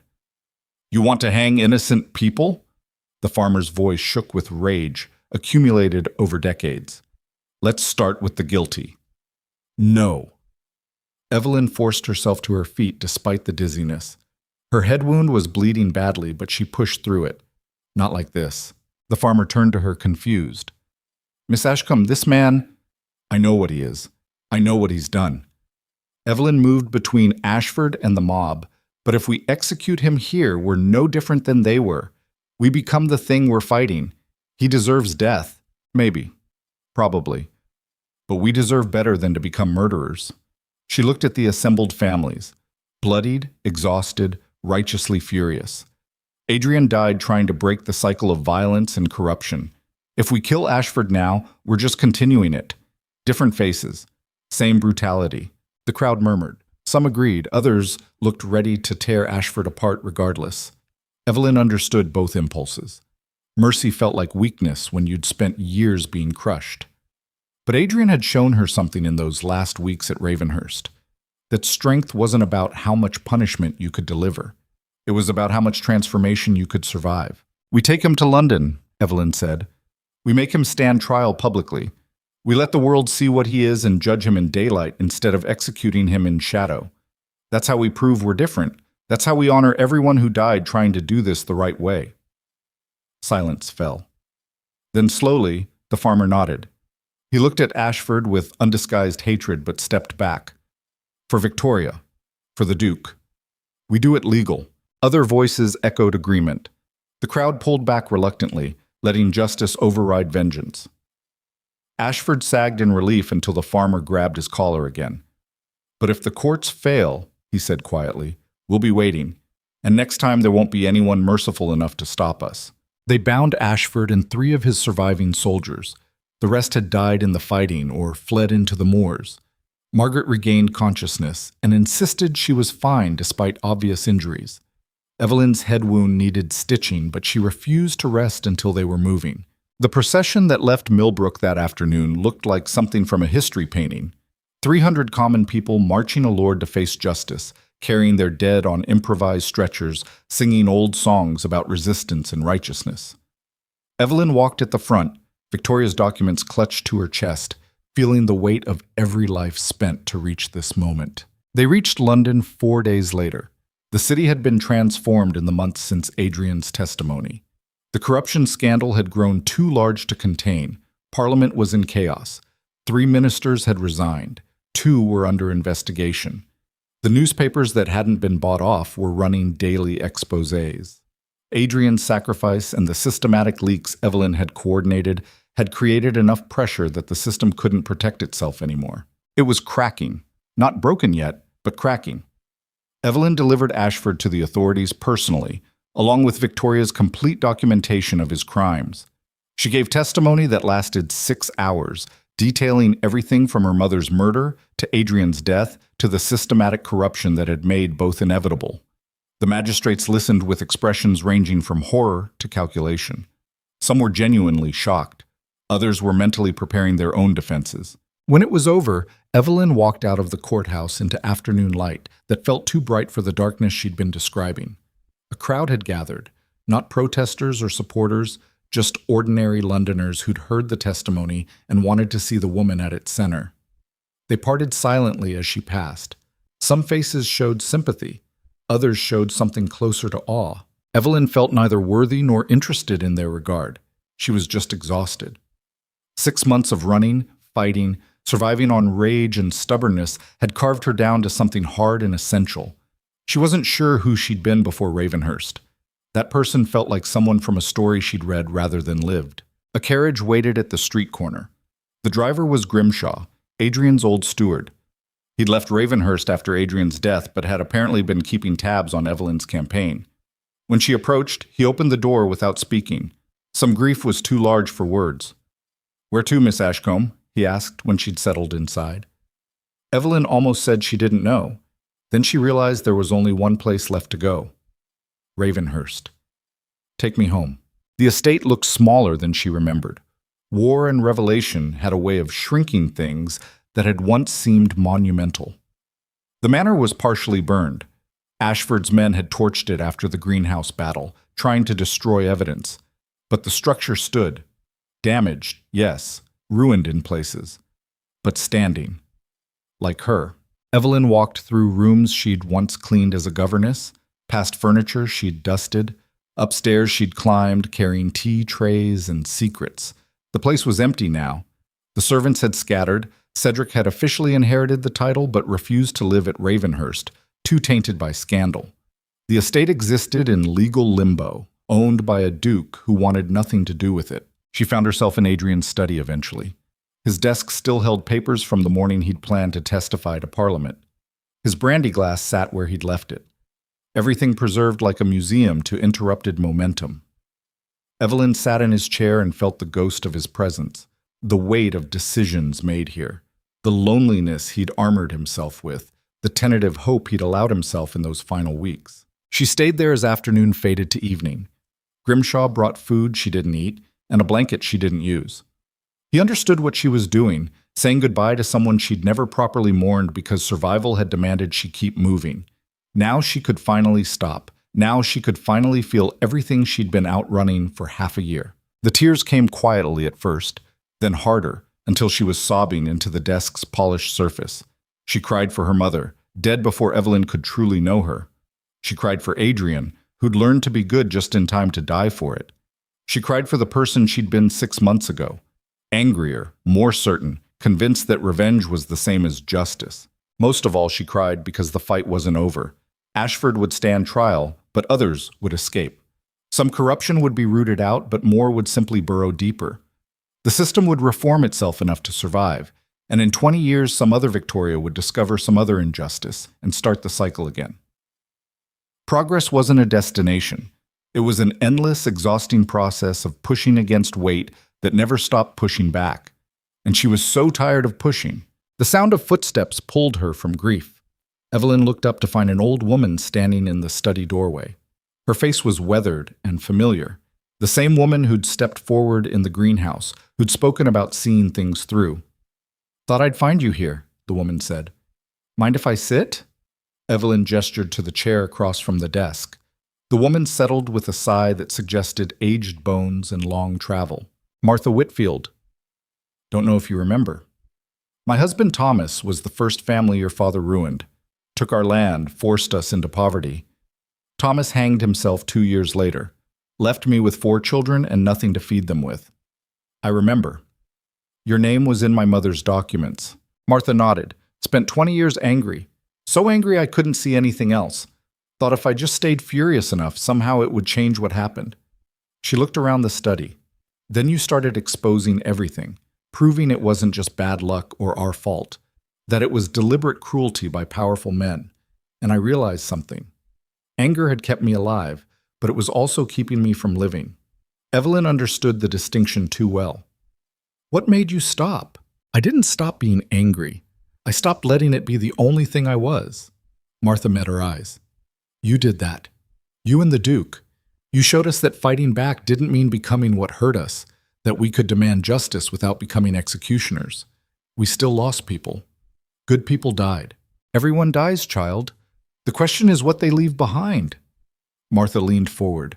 Your mother left evidence that changed everything. The Duke left a legacy of choosing principle over power. You're leaving a world where the next generation doesn't have to fight as hard because you already fought. Evelyn wanted to believe that, wanted to think the suffering had purchased something lasting. But she'd seen how resilient corruption was, how quickly systems adapted to protect themselves. Nothing permanent, just temporary victories that required eternal vigilance. As if reading her thoughts, Martha smiled. You're thinking it's not enough, that the work's never done, that you'll spend your whole life pushing this stone uphill only to watch it roll back down. Yes, good. That means you understand. Change isn't something you finish. It's something you do until you can't anymore. Then you pass it to someone who can. Your mother did her part. The Duke did his. Now you've done yours, and someday someone else will pick it up and carry it further. The words settled something in Evelyn. She'd been operating under the assumption that she had to complete the work. Expose every corrupt official, reform every broken system, make the world perfect or die trying. But perfection wasn't the point. Improvement was. And improvement happened in increments measured across generations, not individuals. She could rest, not quit, just rest. What happens now? Evelyn asked. Now you decide what kind of life you want. Martha stood slowly. The families that helped you, we're rebuilding, buying back land where we can, starting fresh where we can't. Some want you to lead us, organize us into something more permanent. Others just want to know you're all right. And what do you want? I want you to be happy. Martha moved to the door, then paused. Your mother never got that chance. Neither did the Duke. Someone should. Might as well be you. After she left, Evelyn sat in the darkening study and thought about happiness. It felt like a foreign concept, something other people experienced in lives less complicated than hers. But maybe that was just another form of armor. Maybe believing she didn't deserve joy was just another way of punishing herself for surviving when others hadn't. Adrian had died protecting her. Her mother had died trying to help others. If she spent the rest of her life trapped in grief and rage, weren't their deaths wasted? Shouldn't she try to build something good with the life they'd purchased? The question didn't have an easy answer. But sitting there in Adrian's chair, surrounded by his choices and his consequences, Evelyn began to see the shape of what came next. 3 months later, Ravenhurst Manor reopened as something unprecedented, a school for the children of families destroyed by aristocratic corruption. The families who'd fought at Millbrook pooled resources to restore the buildings. Evelyn used money from Victoria's small inheritance and Adrian's estate to fund it. Grimshaw stayed on as steward, managing operations with the same quiet competence he'd shown for 40 years. The school didn't teach traditional subjects exclusively. Yes, there was reading and mathematics and history, but there was also law, how to understand it, use it, prevent it from being weaponized against the powerless. There was documentation, how to preserve evidence, create records, build cases that couldn't be dismissed. There was organization, how to mobilize communities, coordinate resistance, fight systematically instead of randomly. They were teaching the next generation how to protect themselves from the abuses their parents had suffered, and they were doing it in the house where much of that abuse had originated. The symmetry felt right. Ravenhurst had been a symbol of corruption. Now it would become a monument to accountability. Evelyn taught the classes on evidence preservation. She used Victoria's documents as examples, showing students how meticulous record-keeping could bring down empires. On the walls hung photographs of the families who'd been destroyed, the people who'd fought back, the ones who'd died making change possible. Adrian's portrait was there too, not the official ducal painting, but a sketch Evelyn had commissioned showing him as he'd been in those final weeks. Scarred, weary, human. The students asked about him sometimes, who he was, why a duke would fight against his own class. Evelyn told them the truth, that he'd been raised to be a monster, had succeeded, and then made the infinitely harder choice to become something different. That transformation didn't erase what he'd been, but it proved that people could change if they decided the cost of staying the same was too high. She never mentioned that she'd loved him. Some truths were too personal for pedagogy. Ashford's trial concluded in the spring, guilty on 17 counts of fraud, conspiracy, and accessory to murder. He was sentenced to transportation, exile to Australia's penal colonies. Not death, but obliteration of everything he'd valued. His title was stripped, his wealth was seized, his name became synonymous with corruption so thorough that other nobles began distancing themselves from similar practices just to avoid association. Other trials followed. Some resulted in convictions. Many ended in acquittals when powerful defendants could afford better lawyers or had friends in Parliament. The system protected itself where it could, but it couldn't protect everyone. Enough convictions happened that the aristocracy became genuinely nervous. Reforms were proposed. Some even passed. It wasn't revolution, but it was change. Slow, inadequate, frustrating change that nonetheless moved the needle toward something better. Evelyn watched it all from Ravenhurst, teaching during the day and maintaining pressure on investigators at night. She wrote letters to newspapers, testified at additional trials, coordinated with the families to keep evidence flowing to authorities. The work was exhausting and endless and made her feel like she was bailing water from a sinking ship. But the ship wasn't sinking quite as fast anymore. And that, she was learning, was what victory actually looked like. A year after Adrian's death, Evelyn planted roses in the greenhouse. Not scarlet ones this time. White, for Victoria, who died believing in doing things the right way. And yellow, for Adrian, who'd learned to choose principle over power. She planted them in the same soil where they'd both bled, where violence had tried to silence truth. The roses grew stubbornly, defiantly, pushing through earth that should have been too damaged to support life. Evelyn watered them every morning before classes, talking to them the way her mother apparently used to. She told them about the students' progress, about the trials, about the small victories that accumulated into something almost resembling justice. She told them she was learning to live with ghosts instead of being haunted by them. On the anniversary of the greenhouse battle, the entire school gathered at the Rose Garden for a memorial. 40 families had grown to hundreds as word spread about Ravenhurst's transformation. They came from across the north, people who'd lost homes, livelihoods, loved ones to the system Adrian's father had built. They came to witness that system being dismantled piece by piece. Evelyn spoke briefly. She wasn't good at speeches, but she told them what she'd learned in the past year. That justice wasn't something you achieved, it was something you practiced. That revenge might satisfy momentarily, but only transformation lasted. That the people who died fighting corruption didn't need vengeance. They needed their fight to continue. "We carry them forward," she said, standing in the garden her mother had designed and Adrian had died defending. "Not as burdens, as purpose. We take what they started and we push it further. We make their deaths count by refusing to let corruption have the final word." The crowd was silent. Then someone began singing, an old northern ballad about resistance and resilience. Others joined. Soon 300 voices filled Ravenhurst Gardens with sound that was part mourning, part celebration, part promise. Evelyn let the song wash over her and felt something in her chest unclench. For a year she'd been holding herself rigid, afraid that if she relaxed even slightly, the grief would drown her. But standing there surrounded by people who'd turned pain into purpose, she realized grief didn't drown you if you had something to hold on to. She had the school, the students, the families, the work. And underneath everything else, she had the memory of 2 people who'd shown her that principle was worth dying for, which meant it was definitely worth living for. That night, alone in what had been Adrian's study and was now her office, Evelyn wrote a letter. She'd been composing it mentally for months but hadn't found the words until now.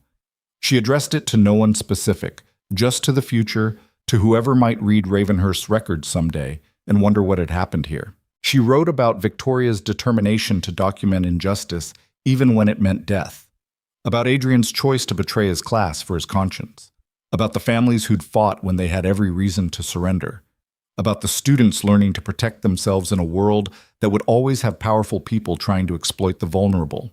She wrote about the cost of change, measured in blood and grief and years stolen from people who deserved better, but also about the necessity of change, because systems that crushed people would keep crushing them unless someone pushed back hard enough to make them stop. At the end, she wrote something Adrian had said in those final weeks at Ravenhurst, when they'd been planning how to expose corruption without becoming corrupt themselves. She'd been arguing for more aggressive tactics. He'd pushed back with words that had seemed too idealistic at the time, but had proven true in practice. Justice doesn't come from becoming what you hate. It comes from being what they'll never understand. Someone willing to sacrifice everything for a principle they'll never comprehend because they've spent their lives sacrificing principles for everything. Evelyn set down her pen and looked at Adrian's portrait. The artist had captured something essential, the exhaustion in his eyes, but also the determination.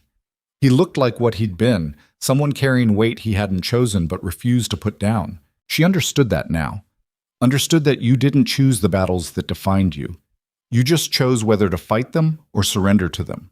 And once you chose to fight, you kept fighting until you won or died or passed the fight to someone else. Adrian had passed it to her. Someday she'd pass it to her students, and they'd pass it forward again. An endless relay race toward a finish line that didn't exist because justice wasn't a destination. It was a direction. You could move towards it or away from it. Those were the only choices that mattered. 5 years after Ravenhurst School opened, Evelyn stood in Parliament giving testimony on proposed reforms to property law. The chamber was full of nobles who resented her presence and commoners who saw her as something between a hero and a troublemaker. She didn't care what they thought. She cared whether the reforms passed. The proposed changes would make it harder to use legal mechanisms to steal land from people who couldn't afford lawyers. It wouldn't stop corruption entirely, but it would make corruption more expensive and more visible. Small victories. Incremental progress, the kind of change that took decades to matter. After her testimony, a young law student approached her in the corridor. He was nervous but determined, holding a worn copy of Victoria's published documents. "Miss Ashcombe, I wanted to say, I'm from Millbrook. My grandmother was there when you made your stand. She told me stories about your mother, about the Duke, about how you taught everyone that fighting back was possible."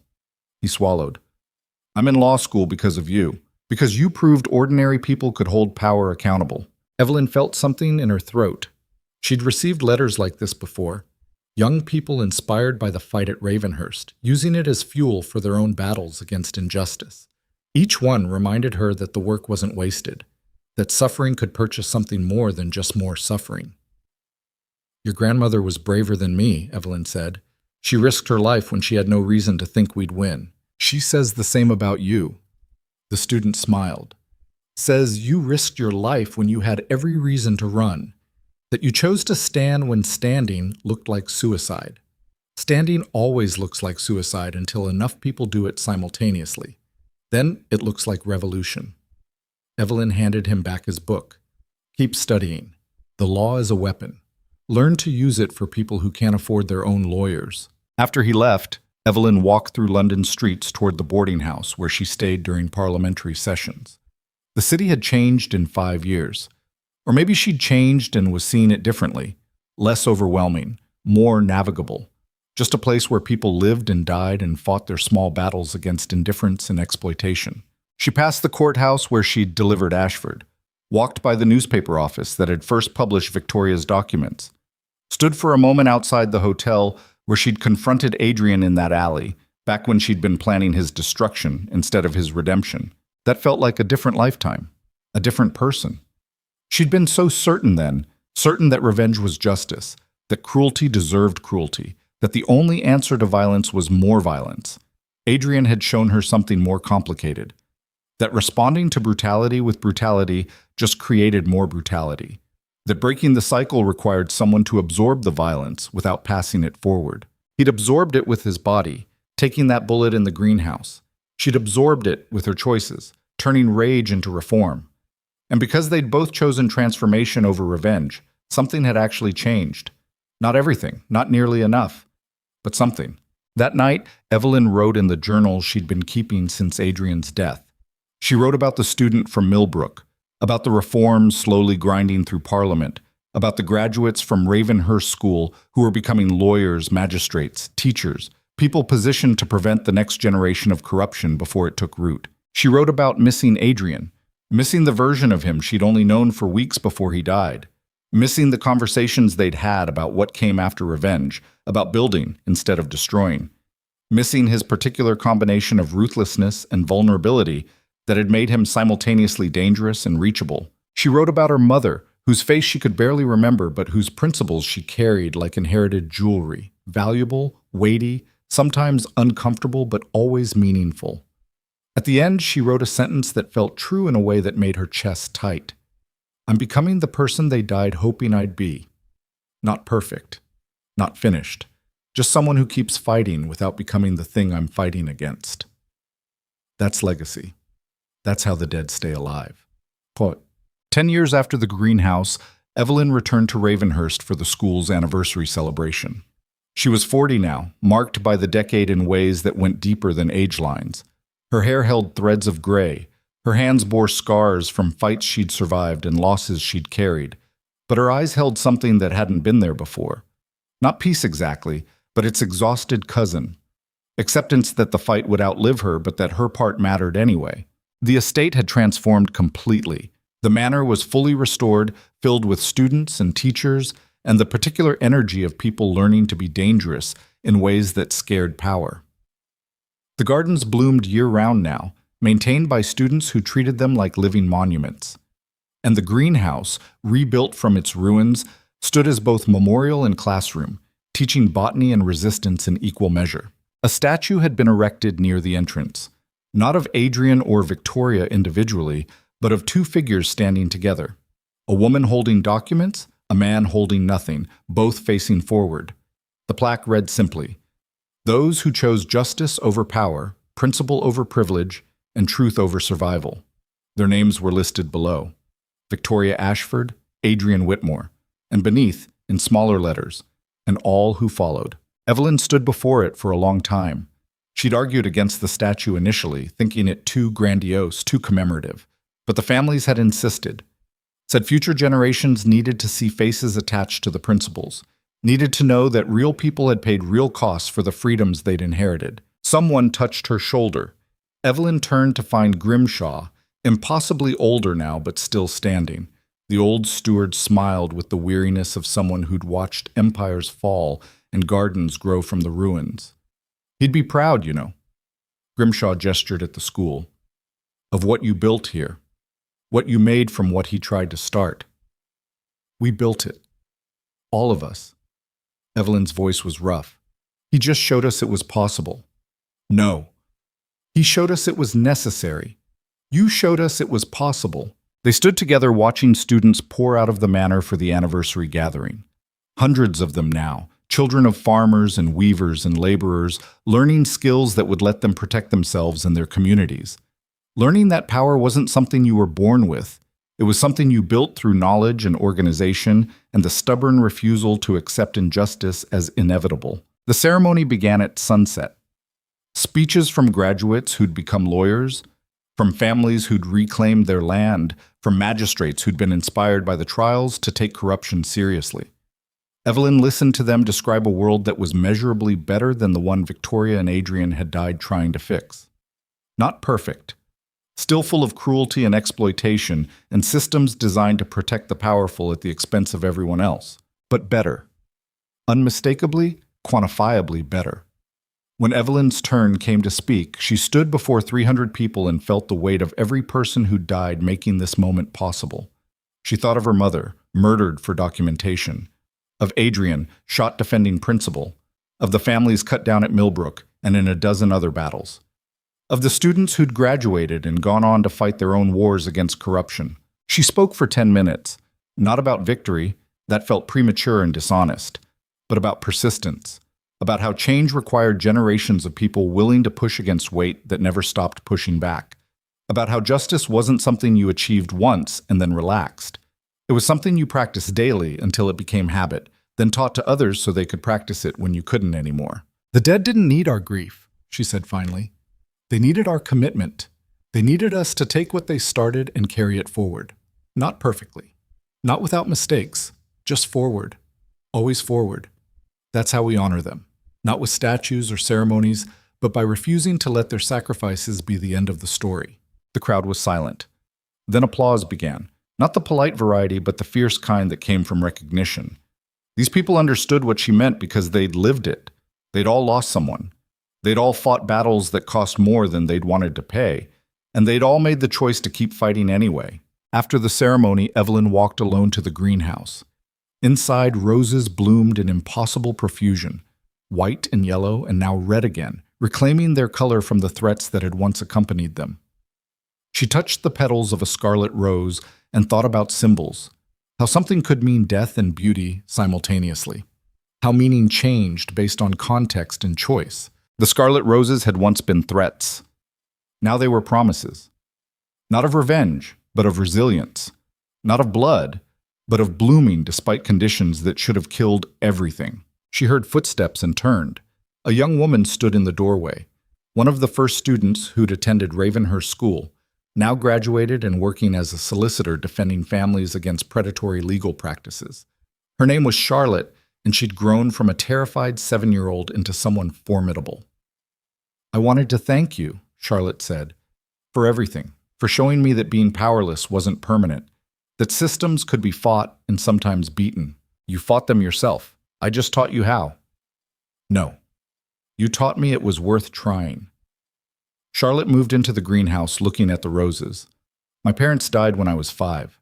Corrupt officials seized our property. I grew up thinking that was just how the world worked, that people like me were meant to suffer, so people like them could thrive. Then I came here and learned different." Evelyn felt tears threatening but held them back. "What will you do next?" "Keep fighting." Scarlet smiled. "There are a dozen cases on my desk right now. Families being cheated, workers being exploited. People who think the law isn't for them because it's always been used against them.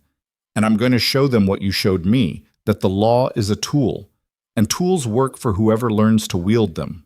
That's legacy, Evelyn thought.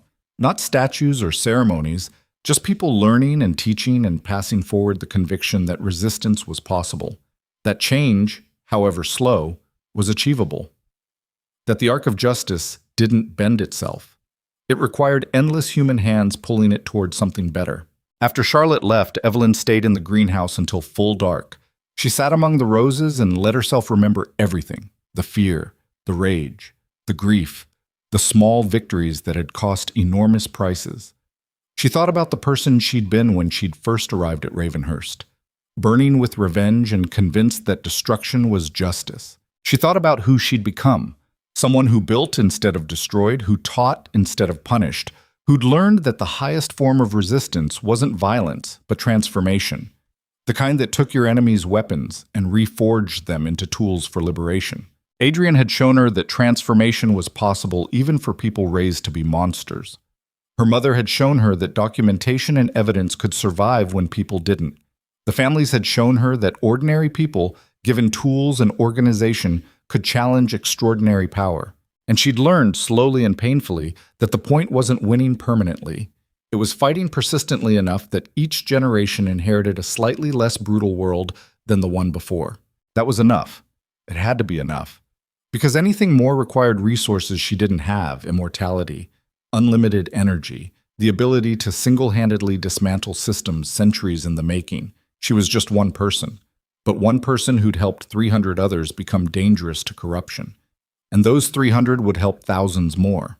And so on, until the weight of accumulated resistance became too heavy for even the most entrenched power to ignore. Evelyn left the greenhouse as midnight bells rang across Ravenhurst. She walked through gardens her mother had designed and Adrian had defended, past the manor where she'd once served as a governess and now served as something harder to define: teacher, organizer, keeper of inconvenient truths. At the school's entrance, she paused beneath the statue of her mother and Adrian. Their bronze faces gazed forward, determined and weary. Evelyn touched Victoria's hand briefly, then Adrian's. "We did it," she whispered. "Not everything, not enough. But something. We made it matter. The statue didn't respond. The dead never did. But standing there in the moonlight, surrounded by proof that sacrifice could purchase transformation, Evelyn felt something she hadn't allowed herself in 10 years. Not happiness exactly, not peace, but something close, the bone-deep satisfaction of work that mattered, continuing beyond her capacity to control or complete it. She'd spent a decade carrying forward what Victoria and Adrian had started. Now others would carry it when she couldn't, and their successors would carry it further still. That was immortality. Not living forever, just fighting long enough to inspire others to keep fighting after you fell. Evelyn walked into Ravenhurst Manor as the bells finished tolling. Inside, students slept in rooms that had once housed aristocrats who destroyed families for profit. In the morning, those students would wake and learn how to make sure such destruction became harder for the next generation to inflict. And she'd teach them. Not because it would fix everything, but because teaching them fixed something. And fixing something was better than fixing nothing. The scarlet roses would keep blooming, the school would keep growing, and somewhere in England, corruption would keep happening because systems designed to protect power were resilient and adaptive and never stopped defending themselves. But resistance was resilient too. And every time power thought it had won, ordinary people would rise up with documentation and organization and the stubborn insistence that justice mattered more than convenience. That was what Victoria and Adrian had died proving. That was what Evelyn would live proving. And when her time came to pass the work forward, she'd do so knowing she'd honored the dead by refusing to let their deaths be meaningless. That was enough. It had to be enough. And in the growing light of morning over Ravenhurst, with students stirring and gardens blooming and statues standing witness, Evelyn Ashcombe decided it was.